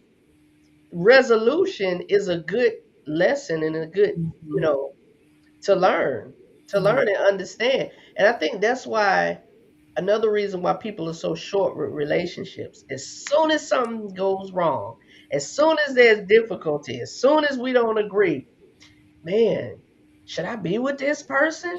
Mhm. Did I choose the right person? Is this right? We move so quickly. We don't give people room to be human. Now, I think it's a difference in someone mistreating you and someone just not agreeing with you. Mhm. Like, You know what? Okay. yeah, go ahead, Tex. I'm big on me. I'm gonna treat myself as a priority. And Okay, if you should. I'm gonna always be the priority, and I'm big on if I would never do it to you, Don't do I it to will me. sit and think about why you did it to me. Mm-hmm. Mm-hmm. And that is my choice of if this is still going to continue, because why would you do that to me? Yeah. Because they're not you. And Exactly. that's And But they my have to biggest problem. but and and they that's have to learn. They have to learn. We have to learn. Tony says it I'm all not the saying time. Learn your partner. it's But it not a seems like if it's a major thing, yes. Yes. Major or minor. I'm talking about major. I'm talking about major because even with my divorce or Uh-huh. whatever, right? He stepped out the marriage, right? Okay. I'm going to show you grace. I'm going to show you grace because if he would have did a 360, we would have still been together, right? Yeah. But Yeah. then when he still did it with the same chick, I would never ever did to Yeah. you, and then that's why I believe that it's a lot of women that waste their younger years giving chance after chance and on a Mm-hmm. hope that somebody's gonna change, and you waste all your younger years with Mm-hmm. somebody who never even wanted you. And a man is not gonna leave where he comfortable. He'll go play in the street and come back to you because you know what? You will always take him back. Mm-hmm. And I've That's that point seen of that. season. And That's that point of I've season. seen We'll that. try to come back still. Yeah, What's up, because sis? Mm-hmm. you know what? Mhm. they can. And then some people have the mentality like, oh, he always come back to me because he love. No, he don't. He always I come think back because Because you he allow can. him to Because come you back. I allow. think that delusion is in their heads when they Yes. say that. Mhm. Hmm. Well, They come back because It's you not a allow delusion it. for them. that's a No, lack of it's reality. that is That's honestly their a lack reality. of love and But it's self-respect. a I don't care delusion. how you look at it. Hmm. When Yeah. you allow someone to mistreat you and Yeah. you name it love, that literally says, and you're right, it's not a delusion for some, because why? They live what they They learn. believe it. That's their We Yeah. live belief. what They we believe Yeah. it. learn. But Yeah. there's a right way and there's a wrong way. I don't care how we say it. People say all Mhm. the time, well, we have options, we have choices. Of course, we have free will choice. God gave us free will for Mhm. us to do whatever we chose to do. Does not mean there aren't consequences to it. Because for Which helps every us action, break there's a it down, reaction. There is a reaction. which Yeah. helps us break it down to narrow it down to right and wrong. If I Hmm. smoke, this is my body. I can do what I want. You're right. You can do But what when you you get want. cancer, Which says, man, maybe I shouldn't have been smoking. yeah. There's a right and there's a wrong, regardless of how we want to put it. And, we see it as a lot of things. There's cultural differences. There's how I was raised. There's my mama and them did it. That's how they Hmm. taught me or whatever. But when it comes down to two being together, two being two, listen, sir, I don't care what your mama said. If I don't like it, if it doesn't feel right to me, if I feel disrespected, what does that have to do? What is that? Mhm. So it comes down to making choices. And when people stay, because I will never say that you can't correct yourself, you can't come back. But if somebody continues to do the same thing, when somebody shows you who they are, believe them. Believe them. Hmm. And this is the thing about it. They may be struggling with that one thing. But guess what? You will have to struggle by yourself. Because if it pulls me down, Mhm. if it's stressful to me, it's one thing to not jump out of a relationship just because you see something that you don't like. It's another thing to leave that relationship because you are now you you can't even get up in the morning and feel good about yourself because this person is dragging you. This person is doing this. So we we have the conflict, the tug of war, and we always say men have so much. Their things are so much easier for them, right? We're not men. We just know in the grand scheme of things, we all weigh heavy on one side or the other. We all weigh heavy on one side or the other. But what we have to do is we have to learn to respect the differences of one another and choose what's best and where our capacity is. And choose what's best our capacity. So please understand and The the question for the possible ladies, though. is big. I got a question because I Uh-huh. was listening to two of the young ladies who say that they are naturally nurturers. Basically, they do the things they do for men because that's who they are. I My personal experience, I'm not every man don't get the same version of me. How Mm-hmm. I treat him Oh, is very absolutely. dependent upon Mhm. how how he makes me feel, how he Hmm. um maneuvers in the relationship. I'm not naturally nurturing. I'm nurturing towards someone that I've fallen for, if that makes Mm-hmm. sense. Mm-hmm. So it's Yeah. Mm-hmm. not something that I just want to naturally do. In y'all's experience, do you find that you do those things for, or you have done those things for undeserving individuals? Hmm. Or have you ever regretted just being you, if that makes sense? I've We never haven't. I haven't regretted. regretted being me, and Mm-mm. I don't. And I will say that not everybody I meet, Gets the same version. is blessed with my plate. Right. But yeah, Okay. this is Right. individuals that that yeah, we've been talking, and Hmm. Gotcha. it's built up that like you didn't get a plate the first week, Okay. it's not that kind of deal. But um I can't no I don't say I can't I can honestly say I don't regret being me because I am who I am. I do, especially when I finally did start dating, I can be very open and say that I was free because I was like, I'm freeing myself. I'm Mhm. freeing myself and I'm going to explore. But I also was very conscious of who I was with, Mm. and who I want to see who I was fully, because like I said, I Mhm. didn't really date as a teenager. I got married in my 20s, you know, and before I know it, I'm approaching my 40s. And so I was, um and I to be very honest, I didn't know how to date because I didn't Mhm. date before I got Mhm. married. So I'm a grown adult woman who did not do a lot of dating. And to me, relationship, like you said, you was raised to be a wife.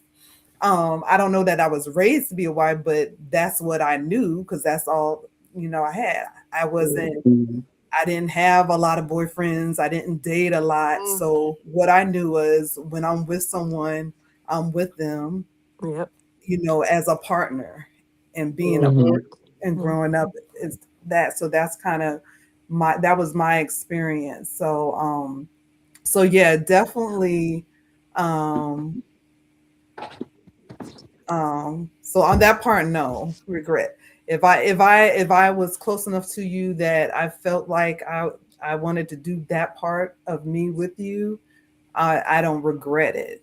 You can learn from it without. To me, you can learn from incidents without regretting having it because I grew in some way from that experience or from that interaction. So for me, no, I didn't have regrets. Okay. I did a video the other day, and I wholeheartedly believe this, right? And kind of paraphrasing because I don't quite remember exactly what I said, but it was to the point of be who you're going to be always, Hmm. regardless of what people are doing. Continue to be who you are, because at the end I said, because you're not the liar. So what you worried about? You're Mhm. not the liar. So Hmm. to answer to your question, Tip, I'm pretty much the same woman with whoever I'm with when I'm with them. Like if I'm in a relationship with you, you're going to get the best of Donna because Mhm. I'm going to give that to you, my homegirl Stacy if she needs something, one of my parents that can't pay their tuition, um, riding down the street and somebody standing on the side and they asking for some money. I'm not going to question what they use it for. That's between them and God. Mhm. But if my heart moves me to do something, I'm going to do it.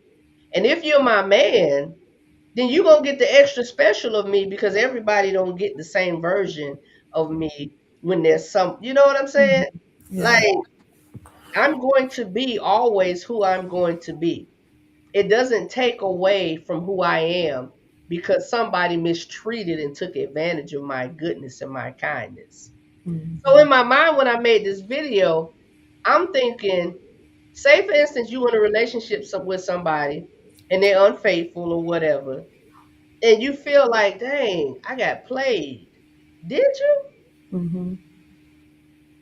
How you get played when you were just being who you were? You were just being the person that you're always going to be. You're being the wife that you should have been, or the husband that you should have been, or somebody steal from you or whatever.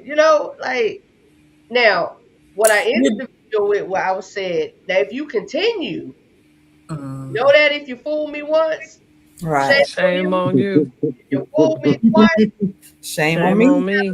if 3 times, that's all me. And that's and just like you get all of me. You get the genuine me.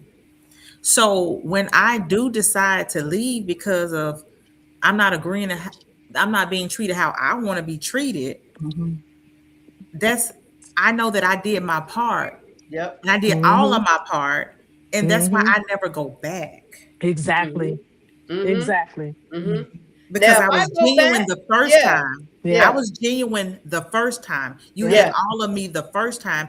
You did not appreciate it Mhm. Yep. Yeah. Now I'm gonna tell y'all, if I go back, and I think I God said told me that, to. huh? God told me God to. told me to. Because I realized my behavior caused the reaction. I realized if I go back, I thought about that thing. Because I done broke up with every man I done been with. I ain't gonna lie. Because of my trauma and my mistrust and my wounds and my issues and my until I sat down on somebody's couch. And I'm still dealing with some of it. But I'm dealing with it in a way that I realize more and more how to handle it. But the one relationship I did go back after leaving is because I sat and I thought about that thing. And I said, I treated that brother wrong because it ain't had nothing to do with him. It's the stuff that went on that happened to me that made me react to how to make me react to him the way I did. And then when he turned around and reacted to me, I know you ain't talking to me. Oh, you definitely ain't the man for me. You got the nerve to be talking to me like who you think? What? Oh, I'm out. I said in that thing and I thought about that. I was like, I initiated that issue because of these father wounds, these mama wounds, these just a girl and not knowing how to operate and maneuver and whatever. But this is also about taking accountability because just because mama or daddy or uncle or cousin or whoever mistreated you, touched you the wrong way, did this and did that. And I'm not talking about anybody but myself. So I don't want anybody to feel like, oh, you making a jest at being molested or whatever. No, I would never do that. But I had to realize that person that took something from me, if I allow them to if I keep, I'm allowing them to continually take Have away control. from me all the time. Yeah, because they got to deal with that. That ain't, and that goes with y'all. I'm sure y'all can understand. I have some parents that owe me money because I considered their situation. And I know, go ahead and bring the kids. It's okay. You handle what you got to handle, and they got bills on the ledger that ain't moved, and I ain't seen these people. But you know my answer to that? God will provide because He Mm-hmm. knew. Even though this is Mm-hmm. business, and you got to be smart in business, but before business, there comes morality and God and who He is to me and who He tells me I am and how He owns all the daycare centers in you know what I mean? So whether it's business or personal, I have learned, and it's a learned process. I have learned that people are going to be people. I can only control me. And if I want somebody to be good to me, I still have to, whether they're gonna be good or not, I still have to be. I still have to be. Because I believe in answering to a higher power. I Mm-hmm. still have to be. So, but we need people to understand as women, it's a lot. People, the men are people. We need the men to understand. We're not negating men that y'all have a lot, but we're not talking about y'all tonight. Go back to week before and y'all had y'all night and we shut up and we listened and we said, okay, we're learning. So we need y'all to learn tonight that there's a tug of war, and the tug of war stems from, I'm gonna have to bite it and use it. Jimmy said last week, Jimmy, Joshua, and Tony said last week, we talked about the home being broken up because of slavery, right? And how the men were taken and they were treated this way, and the women had to step up and da da da da da da da. Them brothers took it all the way back to creation. They was like, damn, slavery. Let's It talk goes all the way back. let's talk about where it really, really, really, really, really started. Mm-hmm. Mhm. When man was created, I don't care what religion you are. This ain't about religion. We know human beings were created. When man was created, and then the woman was created after him, man was given instruction. You name all the animals, you name all of this, you name all that. You have dominion over all of that. All of that. The woman comes along, which God created from the man, and that heifer wandered off.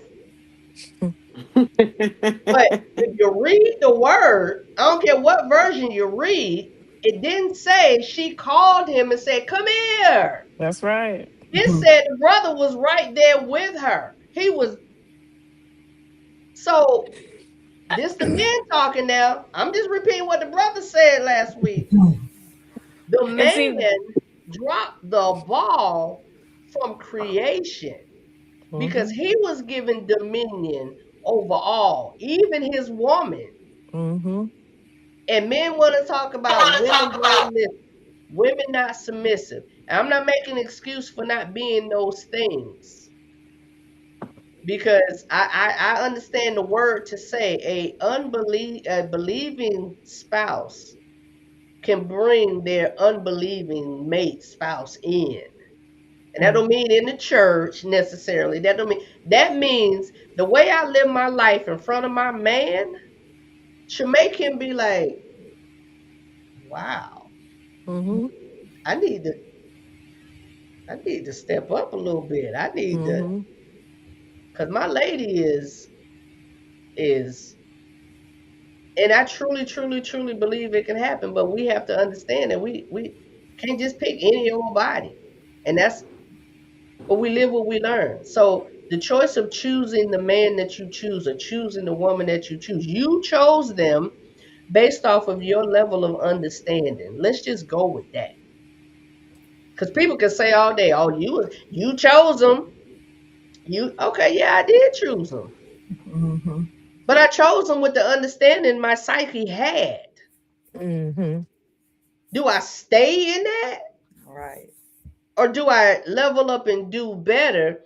And then the next time I choose, I'm choosing with more this and not just this and not that. Man, woman, boy, girl, indifferent. Mhm. I'm choosing wisely because now I have some knowledge. So I'm going to tell y'all, because y'all know I'm very transparent. It's funny, people think they know everything because I put a lot out, but there's a lot I don't, right? I was in a relationship for 8 months and nobody knew it but his people and my people. Because we ain't post, we wasn't all, and it was refreshing. Because y'all know I like to post. And we had the discussion like, why we not posting each other, And he was like, for what? Like, why we gotta do that? Da, da, da, da, da. And I'm social media. I do that. That's what I do. But it wasn't an issue because my mama and daddy knew who he was, my sister and brothers and his. We all got together for Mother's Day and we spent time together. So we know, right? We know, right? So, but this is the thing. I'm very open and transparent, right? I've been through several relationships. Y'all know why I don't have a problem with that? Because I've learned every time. When I walk away from somebody or they walk away from me and we end it, I don't do enemies. This last relationship that I walked away from, we cool. We just don't have to be together. But we have to learn your person, understand who you are, your self worth, know that you're enough, and move accordingly. And Yeah, yeah, yeah. I'm gonna say this too. You gotta know yourself, and I'm gonna be transparent. You gotta know yourself, and you gotta take accountability for your own actions. hmm Because when I first got married, if he did something that I did not like, I would weaponize sex, Mm, right? So when I caught him talking to somebody else on text messages, no, I think it was Facebook or something, whatever. mm-hmm. I had to bite that. I had to eat that and swallow it because he was wrong. But why did he have to step out? Mm. Because I was weaponizing sex. Whatever, every action was a reaction. Come So on, I accountability. had to take accountability for that. Come on, I had to chew it accountability. up and swallow it and eat it. Not a Mm. character flaw. So I mean, hey.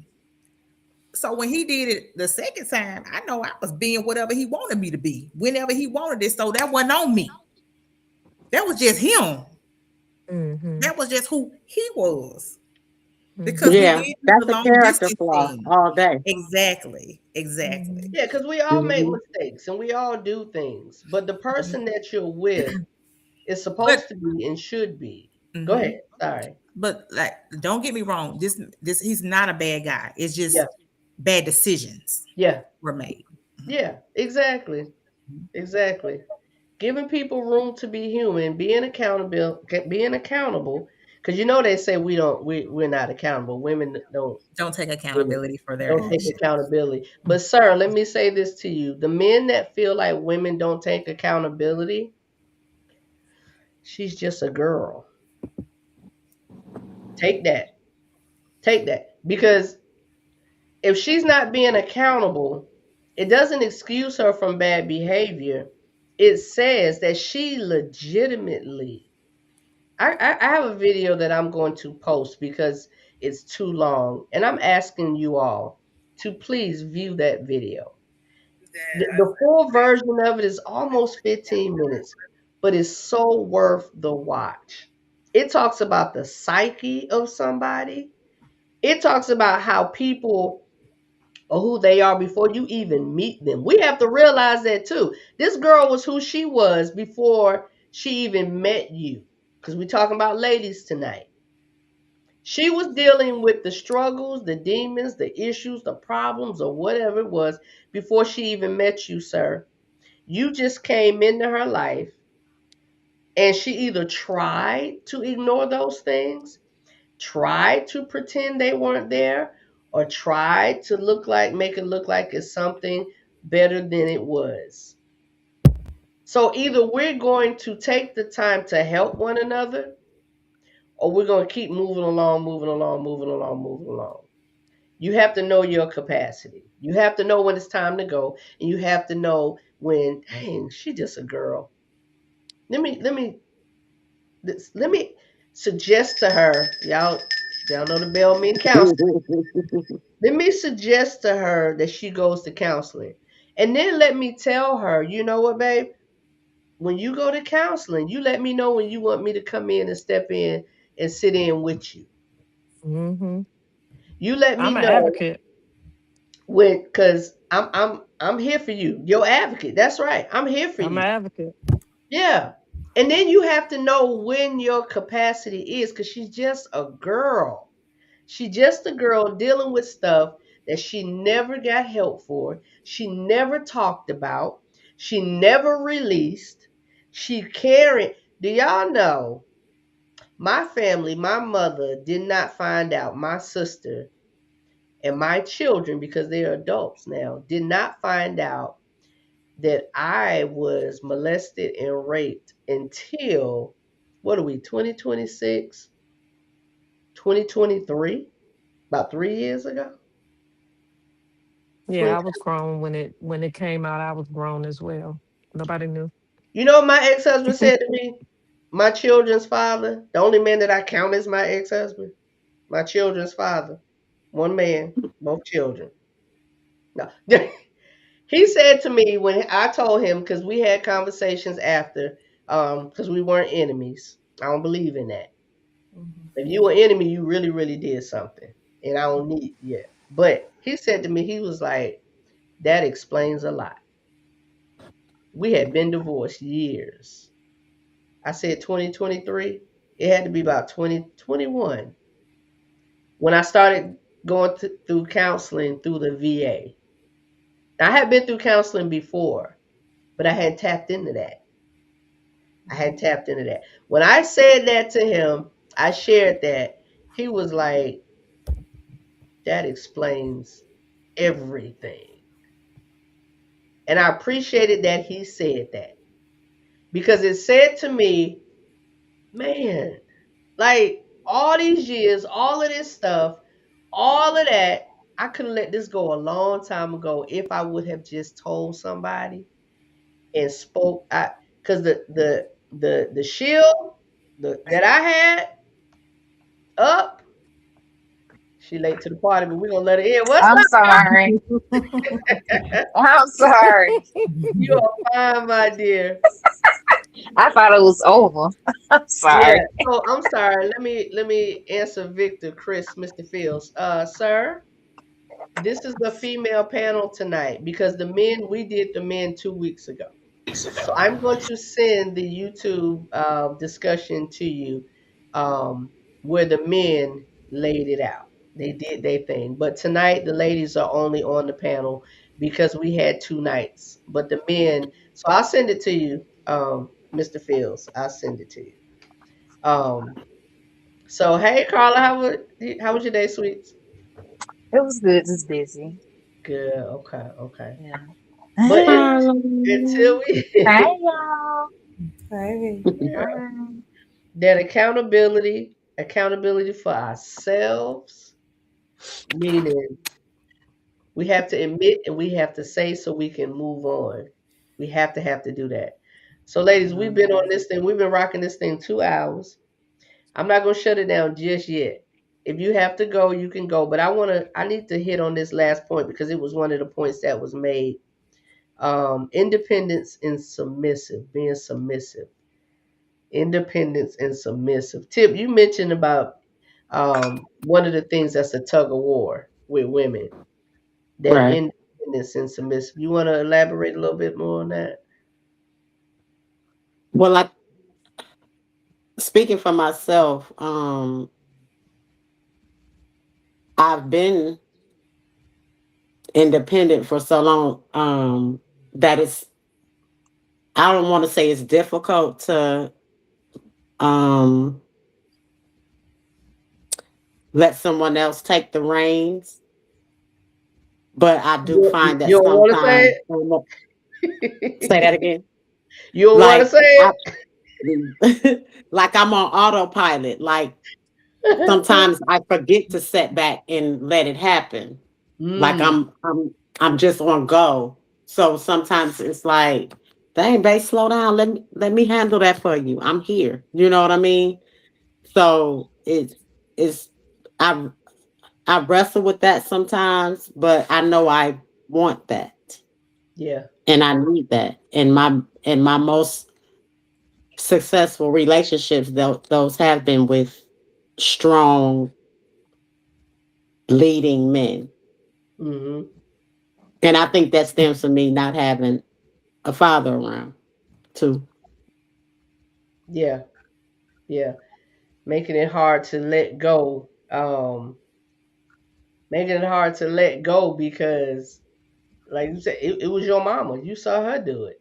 You Mhm. saw Hmm. her take care of things and handle things. So what else would I do? Hmm.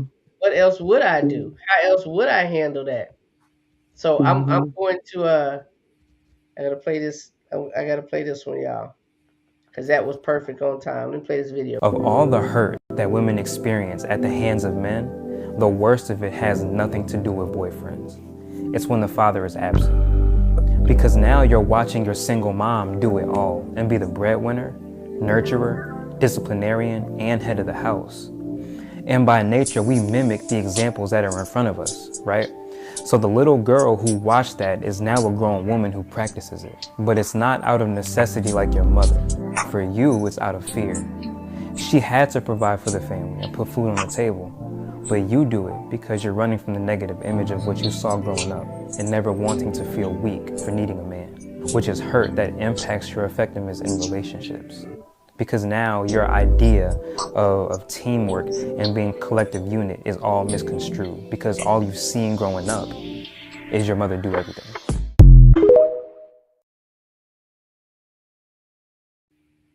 That was a deep. Was that not right on point? Yeah. Yeah. Yeah, Absolutely. and I think a lot Absolutely. of women, yeah, a lot of women are navigating life from this perspective right there. Mhm. From this Mhm. perspective. So it's not always that we feel like, those who, because that wasn't my experience. But Tip, thank you for sharing that was your experience. And I'm sure it's not that you walking around saying, I don't need no man. I don't want no man. Absolutely not. I'm not never saying that. Yeah. Yeah. It's the psyche. That video that I'm going to post later on when I said it's about 15 minutes. He talks about that in that video. It's like, sir, it really don't have nothing to do with you. You can come in and be the knight on the horse. I'm here And to this isn't save what I want. you. And she'll jump on the back of that horse and ride with you, my man, my man, my man. And then 24 hours later, 2 weeks later, a month later, she looking at you like, I got this. What you mean? I can't. What you talking about? See, I'm not like that. I can't wait to let it go. I can't either. I can't wait to let it go. But wait Because a minute my though. thing is But this now. Tip said that. She can't wait to let it go either. And I hear what I know how to let it go. Me too. The only thing 'Cause that I this- won't let go of is my job, but I know how to sit back and be cute, because that's what I feel like that's all I'm supposed to be doing. So what if this your life man? we What if living right what if now your man is. said? What if your man said, "I got everything. Quit your job." I did that. My What if my he said that? ex-husband did tell me I got everything, and he did have everything. But before I married him, he knew that I was the type of person that I would always feel comfortable being me. That is me to keep a job. So it also goes back to who you get with too. Wait, You pause have for a that second though. Help me out on this one. You also said your daddy told you what? to always keep a job. But see, Okay. let me let you know He this said, though. don't have Because no wet coochie and you no say dry always pocket. be you too, right? Huh? Always be true to you too, right? No, I understand that, but what Because I'm saying when is I went it into my came from marriage, somewhere. but when I went into my marriage, I had a child. That wasn't his child. So at the end of the day, whatever works for mom and dad, at the end of the day, that's still my child. I'm responsible for another human being. Mm-hmm. Yeah, but understand what Mm-hmm. I'm saying though. I need you to That's back up a understood. little bit. Back up a little bit. Because this speaks to I'm glad this part is coming up. Because this speaks to me saying going from the bottom working up, right? He's just a boy. She's just a girl. Mhm. You said you gonna keep a job, right? I am. You gonna keep that job, but back up. Because you also said earlier, your daddy told you. But my mom always worked too. But your mom, right. My mom Daddy have a told her job. to sit and look pretty, but she watched and seen mom go to work every day. No, but daddy told her Daddy told her keep to a job, keep a right? job. Right? That's what she said. Stacey? Yes, he told me that before I went to the Marine Corps. Yeah. And I'm not saying there's anything wrong with it. That's not what I'm saying. My Mhm. point is just our core, where we coming from, understanding each other. I could see if he told me that when I was a little girl. When I went to the Marine Corps and I was 17 years old, I was working when I was 15. Mm-hmm. Me too. Right. You said your mom worked as well, right? Yes, my mom was a Right. teacher. My Right. mom was a teacher. But my dad, he provided for us. He We live provided what for we us. learn. And Yeah. I liked it when I was 15 and I started working. I like that I can get whatever I wanted to with I like how that made me feel. That Because was it was me. yours. It was mine. Mm-hmm. Mm-hmm. Yeah, and my mom, she, hey, ain't nothing in this world for free. So I Right. don't really think what Tip was saying. I don't think this is about if I can or if I can't. I really believe what she was saying. And Tip, if I'm wrong, correct me, right? You said you pretty much was saying that you want to let go. You want to go. You want that brother to be like, I got you. You don't have to pay for this. You don't have to do this. I want to trust my man. But because of what I lived, because of what I saw, because of how I was raised, I can't totally do that. Is that right? And it's dependent upon the man as well. Some Right. men aren't good leaders. But And wait, but they and we're not Right. talking about the men being good leaders. We're talking about your thought process. Your Mhm. thought process. And I get that. I get that. But we're not talking about what the man is doing. We're talking I've about the only felt totally safe in 2 relationships okay. where I knew that I could depend on that man for in any and everything. Mm-hmm. Mm-hmm. But not as of late. And I still find myself doing and like I said, being on autopilot and sometimes not even giving him the opportunity to show himself that he's such a man. But I want that very much so. Mhm. Right. Right. Very not opposed to that. It's needed. Yeah. It's needed. I want to let go and relax. I tell I would people all love the to. time, half the time, people, men or women, half the time they don't know if they're submitting or not anyway, because when the relationship flows correctly, submission comes automatic. It's Naturally. Half the natural. time it That's comes exactly naturally. what Naturally. You they don't are. even know that you're doing it, you know. And so I really, I, I laugh when I hear people say submit. I'm not submitting to him, or I'm not submission to her. What? I laugh because half the time y'all already submitting and you just don't even know it because you so guarded to look for it. You really don't even know what you're looking for. So Mhm. let's hit that. Like What's wrong? even if I first start dating a guy and he says like hey, what do you want to do? Leave me, you show me what you want to do for me. Mm-hmm. Mm-hmm. I want to see what he want to do for me. Mm-hmm. Mm-hmm. Yeah. And I would tell him, like, What do you suggest? yeah, what do you suggest? Yeah, You put it Mm-hmm. back leave in his me. hands. Yeah. Mm-hmm. Hmm. Yeah. So I yeah, agree with you. yeah. I agree with And that too. But what if it's you so come many across times where I've heard, I don't know. Well, what do what you want to do? what do you It's what if like, you If come you don't across know, you can't even take me to the promised land because you don't even know where we're going. You don't even know the direction. Well, and then my thing going thank to you. is, dinner and and what some the future looks like are two different things. Going what you gonna eat, what you want to eat, and what the future is gonna look like are two different things. I mhm. want to know the 3-year plan. Yeah, of Tell course. me And about that's the what I'm 3-year saying. plan. And that's what I'm Yeah. saying. But some women, let's be honest now, some women will take the he can't make a date, he can't plan a date. Then if he can't even plan a date, then how They can he give up lead right us? there. They give up right there. He can't Right. even plan a And that's date. what How I'm you gonna leave me? and that's what I'm saying. You basing that man's worth off of if he planned a date or not? Like what if you do better at planning? What if you have more ideas? What if you're more social? What if you've taken more trips and you've gone more places? And I'm this not doing it. you're not doing that? Because I'm like, so you saying we shouldn't give up if they can't play?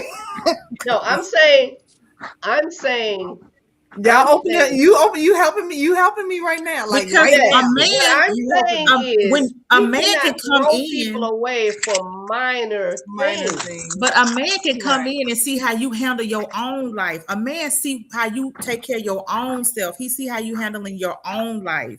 So Mhm. men, I'm so tired of people saying men don't know. Men do know. See, I'm not They saying that at all. No, I'm They know saying what they want to know. some women give Yeah. men that excuse like men don't know, They they don't don't know. know. Yes, they do know. Men know if somebody already, men know who need them, men know if somebody already got themselves together, men know who to play with, they know. Yes. I think we all know that. Men and women. But Mhm. it resonates so much with men because females, women, we're nurturers. We just are. We were created that way. So Yep. the way they move and the way we move are two different things. But I'm not talking about major, because let's be honest. I, I've been in business 25 years, right? I got some things. God has blessed with some things, right? I'm not gonna let any old body come in. And I used to have this thing that if he don't make what I make, at least exactly what I make or more than I make, then I don't want I don't want him. You know how foolish that is? That's foolish to you. Well, let me tell you why it's foolish.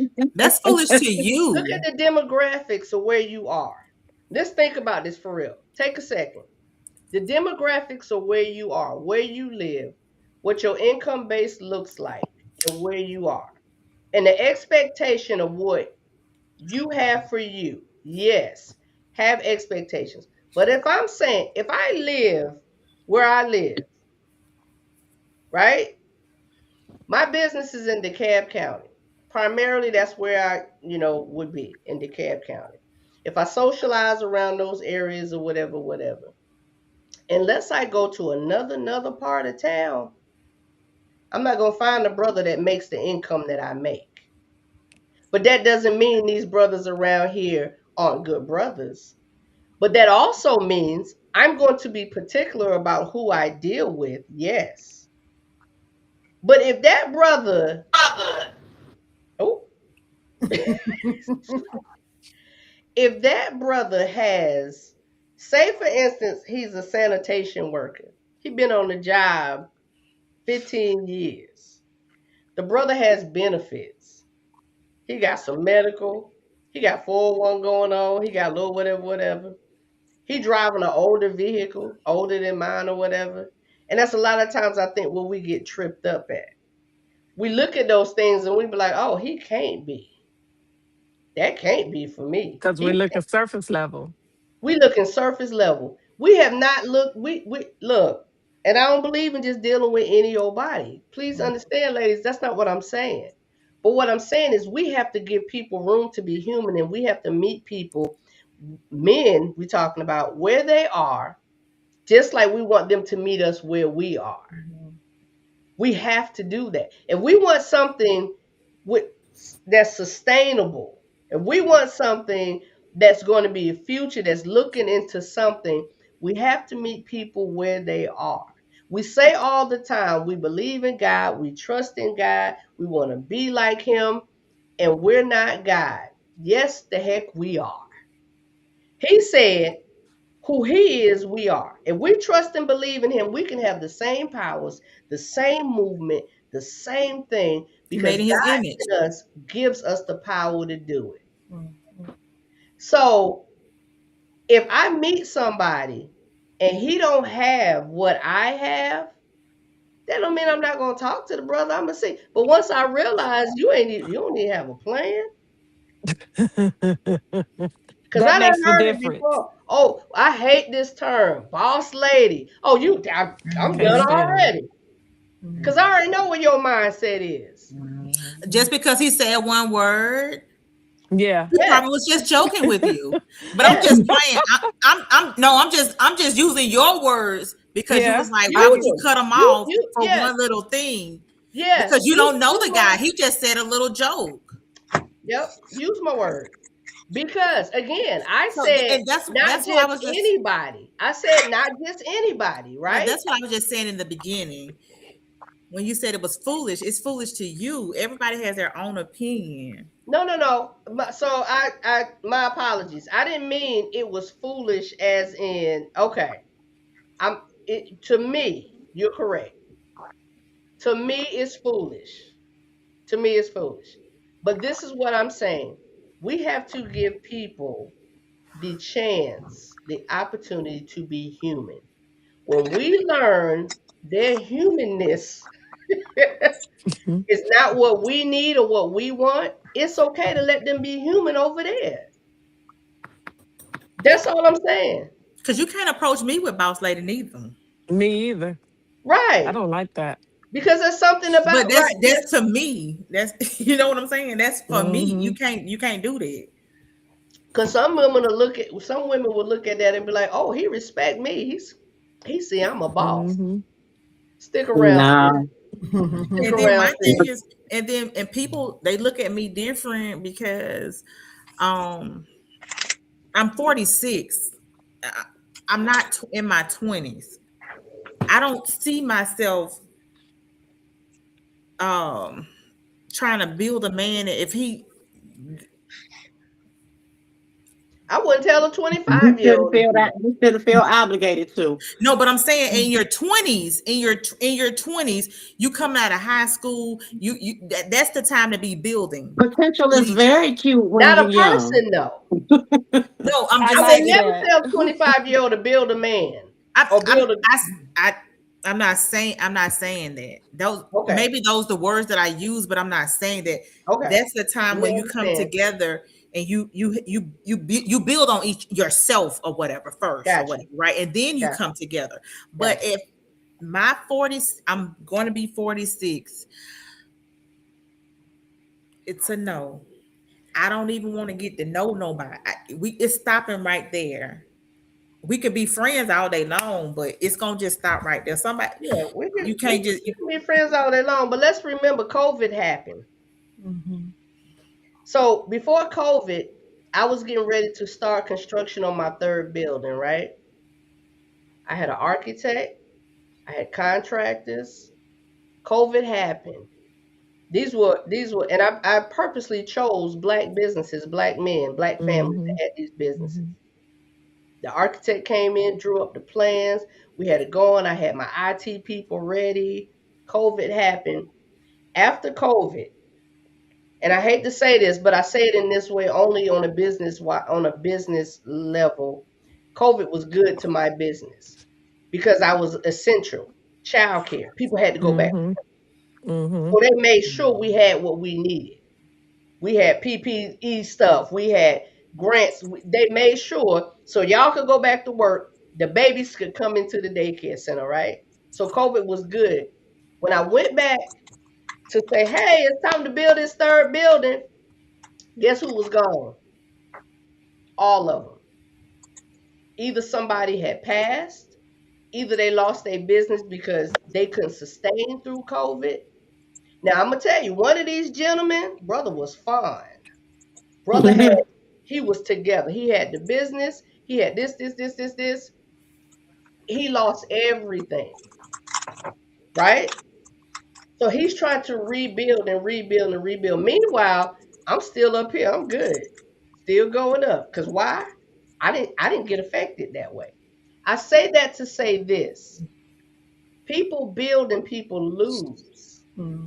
It does not mean they are not on your level and they are not up to par to be that person for you. Like at one point, the income's met. Matter of fact, his exceeded mine. So I'm just saying, I'm not saying lower your standards. I'm not saying lower yourself and accept anything at all, ladies, here or all over. That's not what I'm saying at all. I'm saying understand, give people room to be human, and understand what that looks like before even, my mom used to say they would look at somebody's shoes. A man will walk up. Back in the day, y'all ever hear this? And they look at their shoes, and if the shoes was run over, if the shoes didn't look good, y'all never heard that? I heard it. Yeah, I heard it. Yeah. Like the brother didn't have a chance if his shoes didn't look right. But and you look at it on that level. That's the level. But on my level, like the way that I look at it is like, okay, you lost your business. Okay, people go through divorces or whatever. Like when I went through my divorce or whatever, like I mean, I worked or whatever, but he did everything. You know what I'm saying? So I had to sit down and figure it out. Like sometimes you just have to just sit down and you don't have to just be dating people when you ain't together. That's how I feel about it. If I'm not together, I'm not going to date nobody because I'm not going to ask for a man for anything that I can't provide for myself. I get that. A man should, and the men said this. This is something that came from the men. Excuse me, I'm sorry. This is something that came from the men. If you don't have your stuff together, you have no business approaching a woman. And that's how they feel. I understand that. I understand that. But not having enough money don't mean you don't have yourself together. Does it? Does it? Is it just where his money is? Mm. Mhm. But again, ladies, this is we have to knowing you're enough, knowing your self worth, knowing what Mhm. you need, knowing what you desire, and like my boy said earlier, sometimes we don't have the faith enough to believe that we should have exactly what we want in a So mate. can I ask a question? Of course. Okay, my question is, right?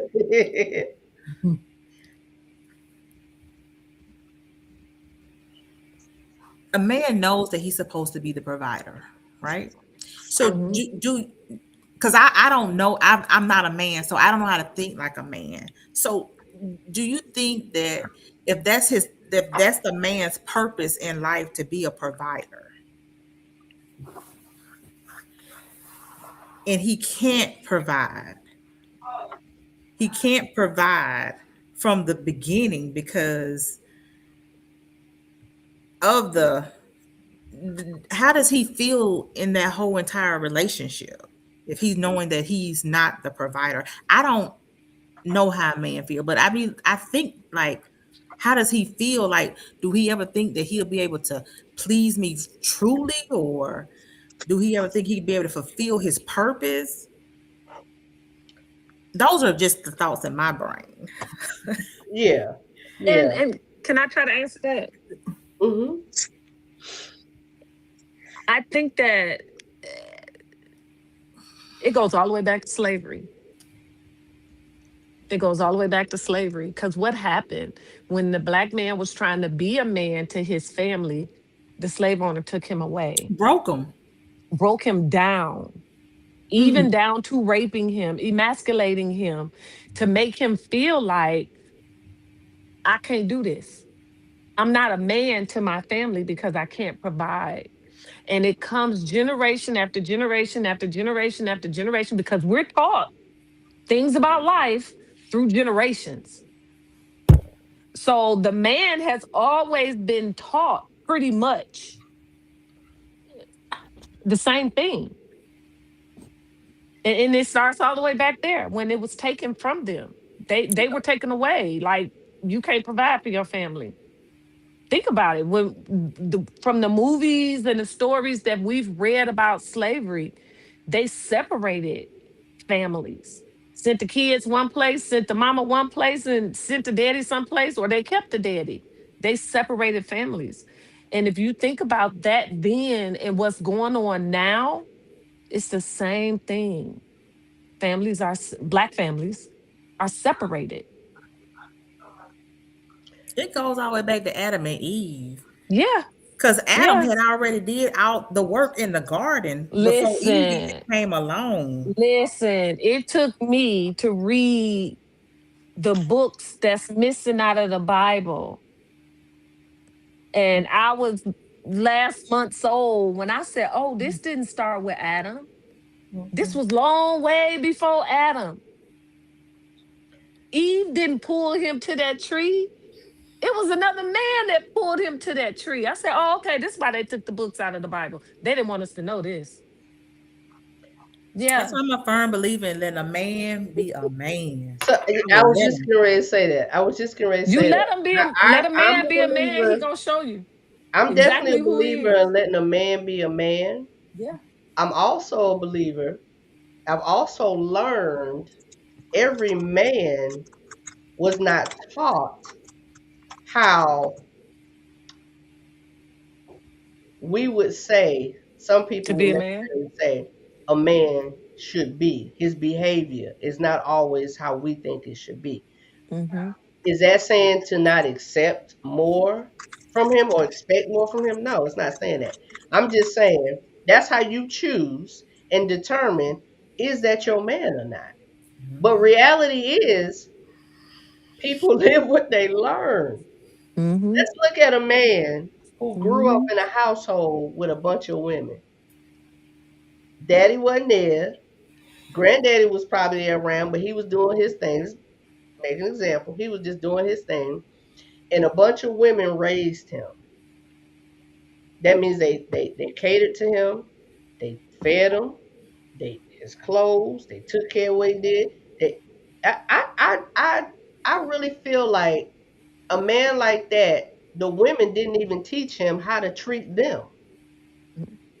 So now how he's supposed to treat me? I beg to differ because my ex-husband, he was the only son, and his aunts, and they spoiled him. They came and cleaned up his house. They came and cooked. When I met That's him, he my didn't even know how to ex-husband. cook or whatever, right? But Mhm. when I became his girlfriend, how you been, Ing? How you been, Ing? Who Some been cleaning up for you? some but not all. I'm not talking about every man. Some but not all. And he was a great provider. I'm not talking about every man because you learn better, you do better. There's obviously somebody who said and taught him this is what a man does. But I mean, if I don't know if y'all ever had any experiences of dealing or meeting a man, whether it was romantic or otherwise, and he was raised by his mom and his grandmother, and he was raised by a bunch of women. What was y'all experience with that? They experience being catered to, like you were saying. Two What that about I have you, recently Tracy? met. It's You the know. same as a mama's boy. Very much so. Some, And but to not this all. day, you know, the sister cooks food and brings over so that they don't have to cook. So that means that wouldn't be your choice of a man. That wouldn't be some women's choice of a man, right? But some women are raised that you cater, you cook, you do this, you do that, you do, and nothing wrong with it. What's for you is for you, and what you know is you know. But when we talking about as women looking for a man and wanting a man to be a provider and do this and that, I hear what you're saying, Stacey. I'm with you on that. I'm not arguing the point at all. I don't care how much money I make. You can make half of what I make, and I'm still looking at you. 'Cause you're the man. You know what I mean? I get it. I totally get that. Because But we ain't gonna talk about my money. I So know why we that's talk right. about it? yeah, I mean, hey, I get it. I'm your helpmate. I'm your helpmate. I get it. I totally agree. I get it. But I'm just saying there are people, and again, not your person, not your person. But there are men that do not operate in the mindset that we feel or think they should based off of what our expectations are. That's why you have to pick the person that's for you. But tonight we trying to get the brothers to understand, we're getting the men to understand that everybody comes from somewhere. And everybody, sometimes you have to learn behaviors. There are people that grew up in the projects. That's all they know. And as soon as they had a chance to get out, they got out. They went to school, the first one in their family to go to college, and they doing better for themselves. I mean, we can't dictate or predict who gets that. You know what I'm saying? We Because just when have my to mom, operate when the my way. mom and dad got divorced, yeah, when my mom and dad got divorced, we went from living in this house to the projects. Mm-hmm. And as long as I had something to do with it, I would never go back. Yeah. But that's my thought process. Yeah. It's your thought process because you live in what you learn. You refuse to live what you learn. With Stacey, I could write a book on you right now. You are I got literally a an book. open book. Everything you saying, everything we talk about, ladies, y'all gotta hang out with us sometime. Cause this one right here, everything. If Tiffany was on here, she'd be like, "Yeah, I'm coming to visit. Cause yes, come. I got a spare I'm room. coming Y'all to can come. visit. I'm I got coming. the space. But everything you saying, Stacey, you are literally a poster child. And I mean, it is what it is. I'm not saying it's bad. I'm not saying it's good. I'm just saying we have to look into ourselves and we have to say, you know what part am I playing in this situation for myself? For myself, what part? Always Giving say, giving I, 100%. I always say that we are 50% of every issue we have. Oh, Mm. I like that. Yeah. Even though I don't like it, I like it. I get what you're saying. I get what Yeah. you're saying. But we We have the contribute to it opportunity, somehow. yeah, and we have the Yeah. opportunity to not be 50%, especially if we Hmm. want somebody else in our. That's another thing. I have to say this. How you gonna sit up and talk about that's just who I am and how I am, and I want somebody? That's that's Or crazy talk that's to me. just who I am, but That's you don't want crazy to talk to me accept on who anybody's he is. behalf. Mhm. Like that's just who I am. Yes, be who you are. Yes, yes, yes, yes, yes. But we Yeah, know you could be goofy and clumsy, but you can't have no bad attitude. right, Choose your right, poison. right. You can We have all can't the have no bad struggles. attitude and want this man to tolerate or want this woman to deal with just because that's who I am. You better Yeah. sit on somebody's couch. Otherwise, stay by yourself. It is so unfair to bring your foolishness to somebody and expect them to sit in it with you. Or That's to bring your crazy. hurt. That same Hmm. thing, foolishness, all Don't of it bring fall under that don't bring category. your garbage bag, and I gotta help you go through the garbage to unpack it. No, No, no, we can I unpack. don't. We can Mm-mm. unpack, but we're gonna I have don't another bag over here. to We put the gotta have a trash bag in it. over here and a bag over here. Cause I'm coming with some bags. I don't want nobody tell me they don't want to help me unpack. This stuff heavy. Mm-mm. I don't want to help unpack. I don't want No. to raise nobody else. Now Because at Look at the me, already grown. unpacking and raising is two different things. You're with another level. We gotta unpack, y'all. We all have stuff to unpack. Because There's at the no way. end of the day, it's two different people with two different thought processes with two different backgrounds. That can Yes. love each other to pieces. Mhm. Yes. That can be the best of everything together. Can be the Despite their best of income. everything. You know your deal breakers. We know our deal breakers. Ladies, we deal with a lot. We Hmm. carry life in us. Do Hmm. we all do understand that giving birth is literally a death sentence. We know that, It right? is. Yeah. Mhm. You could literally Especially lose in the your life USA. giving life to another person. Hmm. Yeah. I said the other day, and y'all keep going back and doing the same thing. Right. And But then it but starts.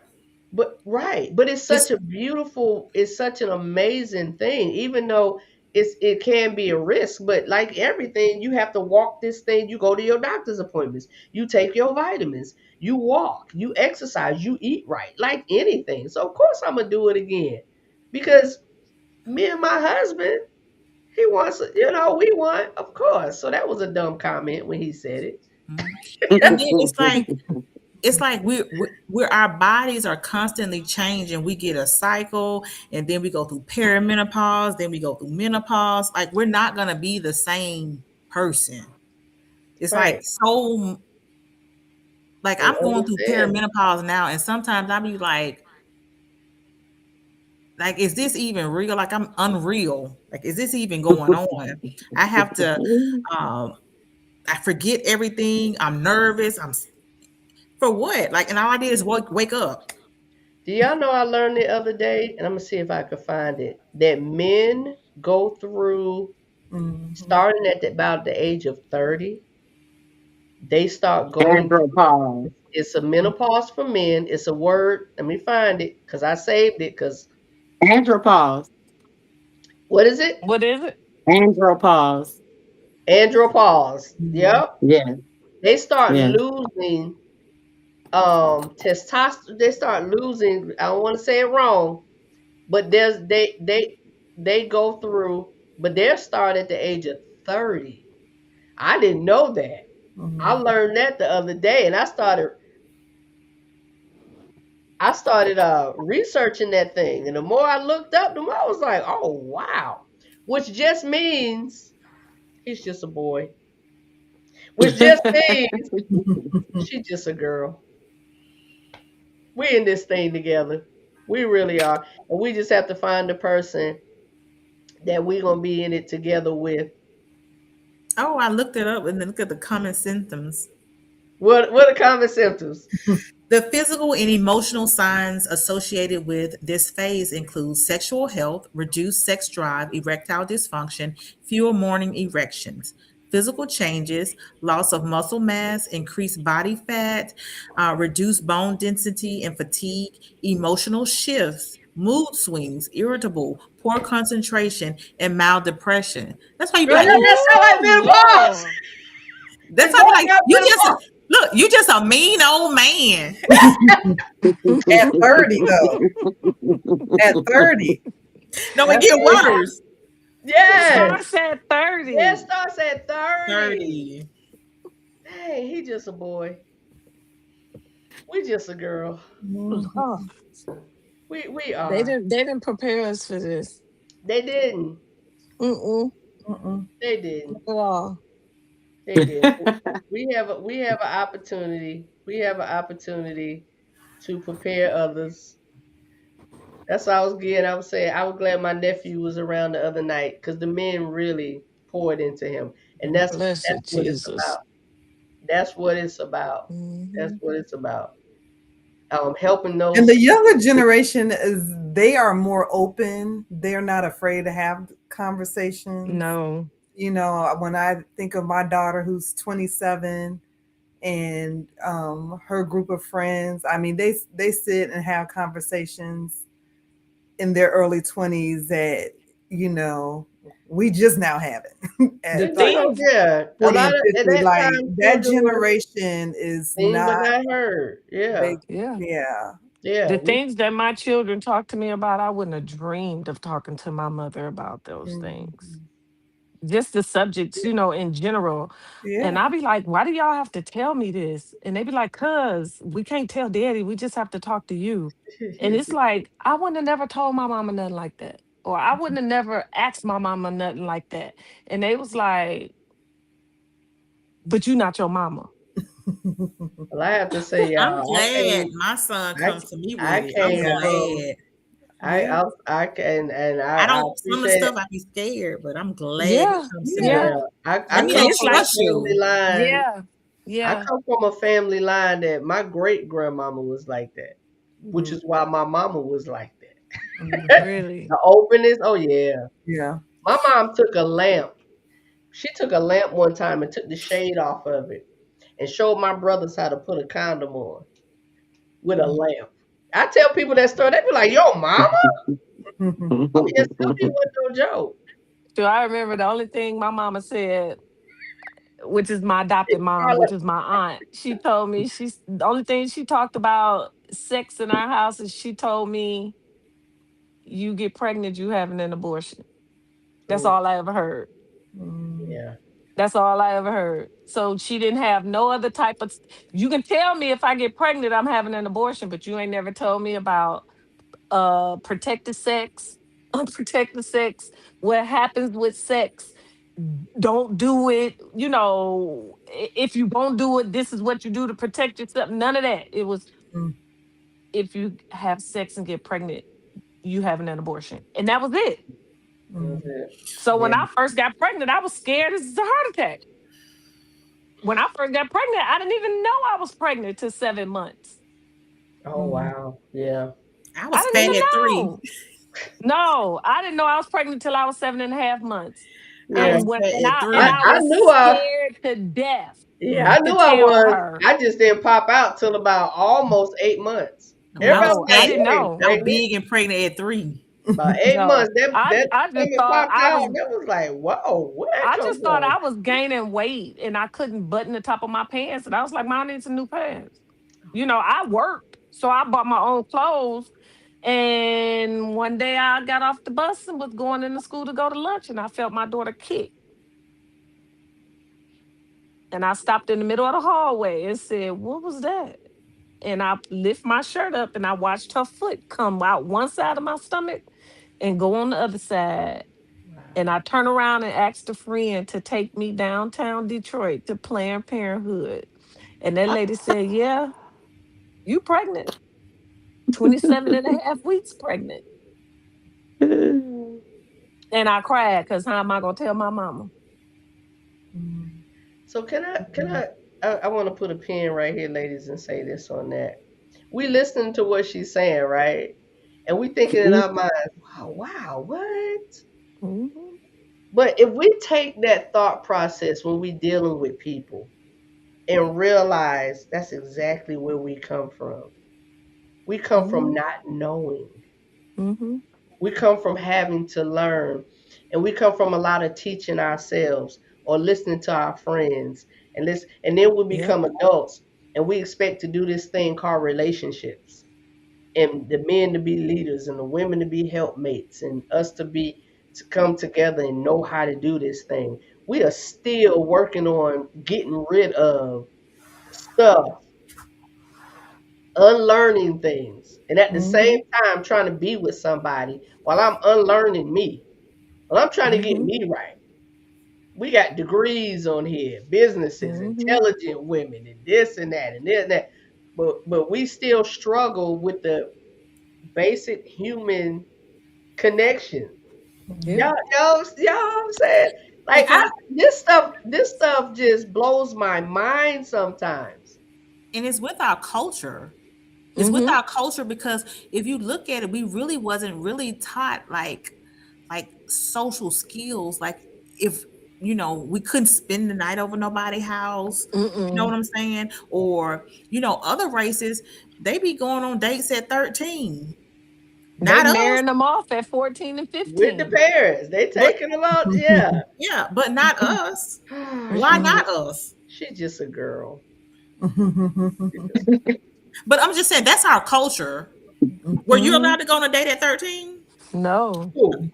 You Child, no. No, see, but if other I, races, I had a boyfriend. but Yeah, I'll it was never a forget I secret. this. had one, but ain't nobody And know about him. when I was in Germany, and we had just got to Germany that summer or whatever, and I met this boy, and I was like, "Oh, I got a boyfriend." And then I came into the house, and somehow my dad overheard me saying, "I got a boyfriend," and my dad was like, "Ain't nobody tell you you can have a boyfriend."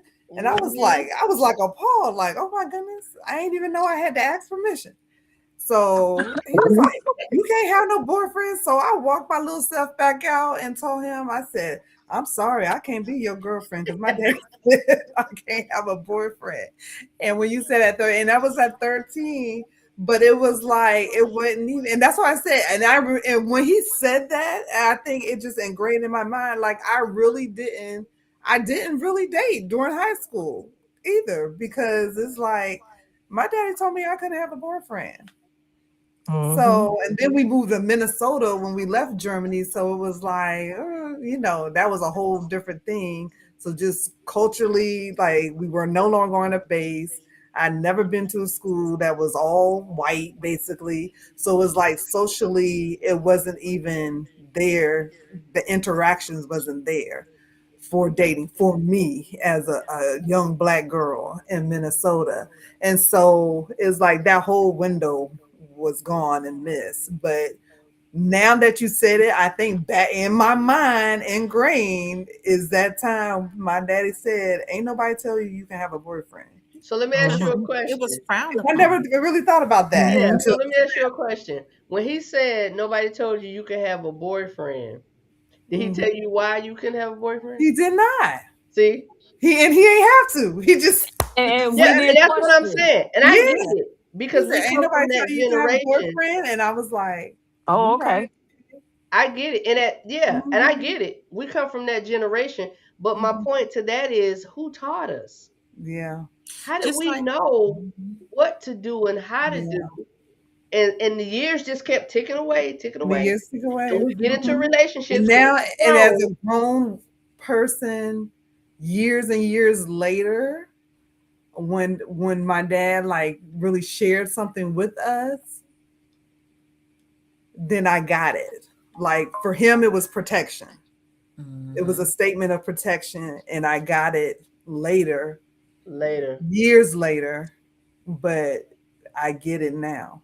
And just like with with the sexuality, um, with our culture, we was taught, your virginity is precious, it's your temple, it's your, it's majority of us was raised up in the church. It wasn't an option. Mhm.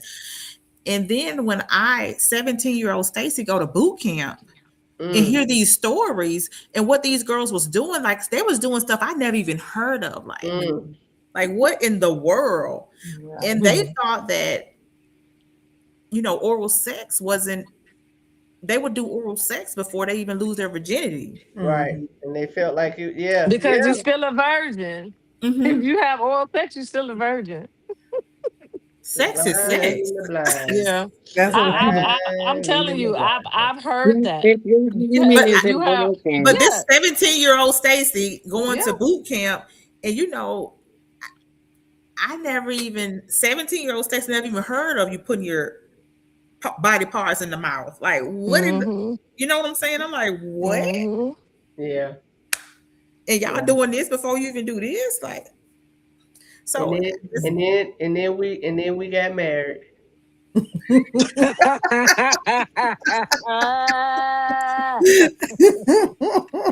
we had Jumped a off the baby. porch running. no, Then we had a baby. no, Donna. And now it's a non-negotiable. Like, Yeah. You ain't doing this, I'm done already. Right. But you Don't don't do need to what? move further. Yeah, you don't do what? Jehovah who?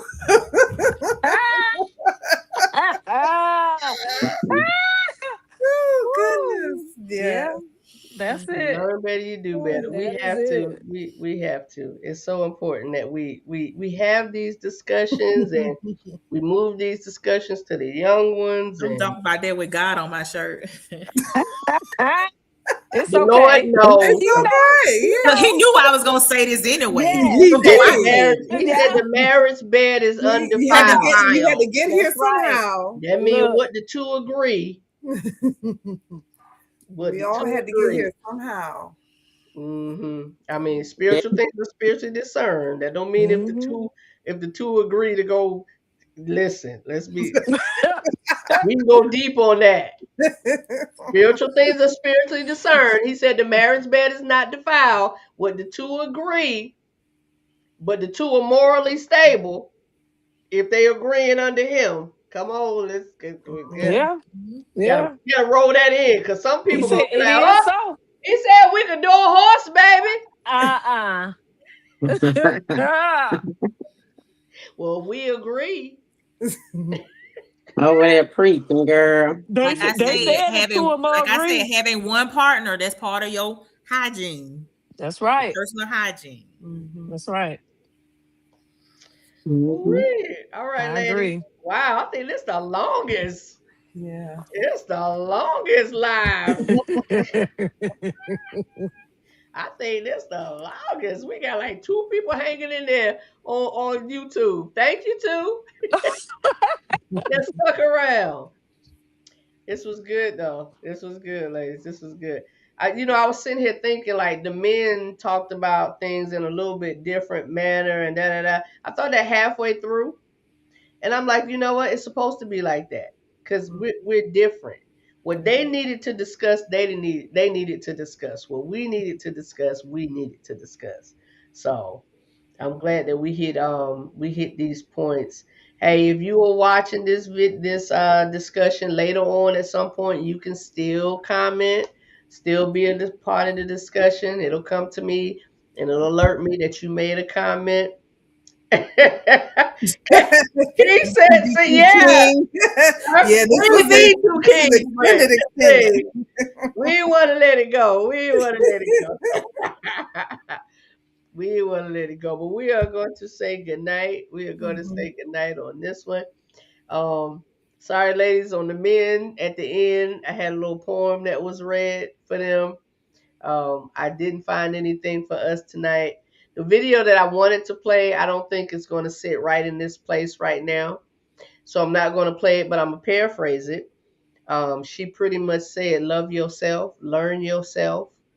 All of those traumas, whether they're father wounds or mother wounds, just know that that's not who you are. You don't have to stay in that. Get some help, get some counseling, talk to somebody, and move better for yourself. Because in order to be with somebody else in a healthy way, you got to be healthy for you. You got to be healthy for you. I have a topic looming for next week. I'm really gonna have to see because this one's a little tough. This one's a little tough. I made a post about it went kind of far, kind of deep. I made a post about having the discernment. People have the discernment, spiritual discernment, right? But how can you not discern when a child is being molested? Kind of paraphrasing. Mhm. And I've been trying to prepare for a good minute to have that discussion about molestation and getting out of that and coming out of that type situation. But when the Holy Spirit tell me it's right, is when we gonna do it. I don't think it's right yet, because I need to make sure I have my information in great, great, not good, great. And I have a few therapists that I want to come on with me, but I'm trying to tie them down. The schedules are conflicting, but we're gonna get with it. So I'm not sure what we're talking about next week. Y'all, as always, give me your thoughts and everything, and we'll have a good discussion regardless of what it is. Thank you so much, ladies. Uh, we are burning the You. midnight oil almost. Yeah. But I appreciate. Look, King, like, shut it down, damn Put it. it down. Why, King? You can't go to bed till you know we done. All right, And I'm ladies. just looking at the time. It's 11 o'clock, y'all time Yeah, Mhm. it's 11. Good thing. Where are you at? Hey, in Juneteenth. Texas. Oh, Texas. Oh, Yeah, y'all Oh, really should it's be off 10 o'clock tomorrow. here. You off? You off tomorrow? Juneteenth? No. Well, the I buildings thought are. today was Friday all day. That's why I What are was you like, are you doing? doing a special recording? Because I thought it was Friday. Literally until I got home. And my friend who I was talking to in Texas was like, it's Thursday. I Yeah. was like, oh, well, this makes sense because she do it on Thursday. But I was like, she doing a special show. It's Friday. Girl, No, all it's day long. Thursday. All day long, I thought it was Friday. Yeah. Nah, I'm technically not off, but you know what I do, the leasing office is closed. So Mhm. technically I'm supposed to be working from home. Okay. I ain't working. Okay. I made sure I did all my work today. Yes, you got it. That's Okay. right.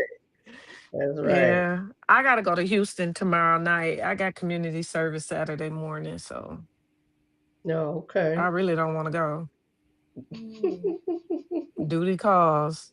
Duty calls. Yeah, when you commit to doing something, my Eastern Star chapter is in Houston, so we Okay. got community service Saturday morning at 7:30. But I keep looking at the Ooh. weather and it's gonna rain. We gonna pray it still be raining Saturday.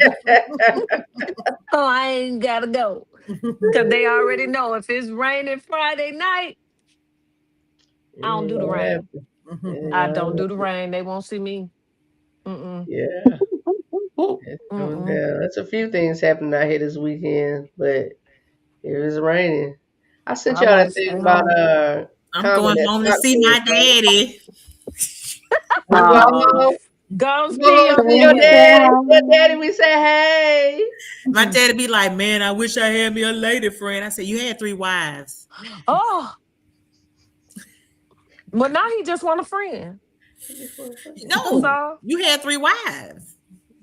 You would have did Oh, right okay. by one of them. Then he wouldn't have been wishing he had a lady friend, huh? I get it. All right, ladies. Let's say good night. I don't know if there's 3 people Good up there night, that's gonna listen, but everybody. we just gonna Good say good night. night to anybody. Good night. I See y'all appreciate later. y'all. Thank y'all. Bye bye.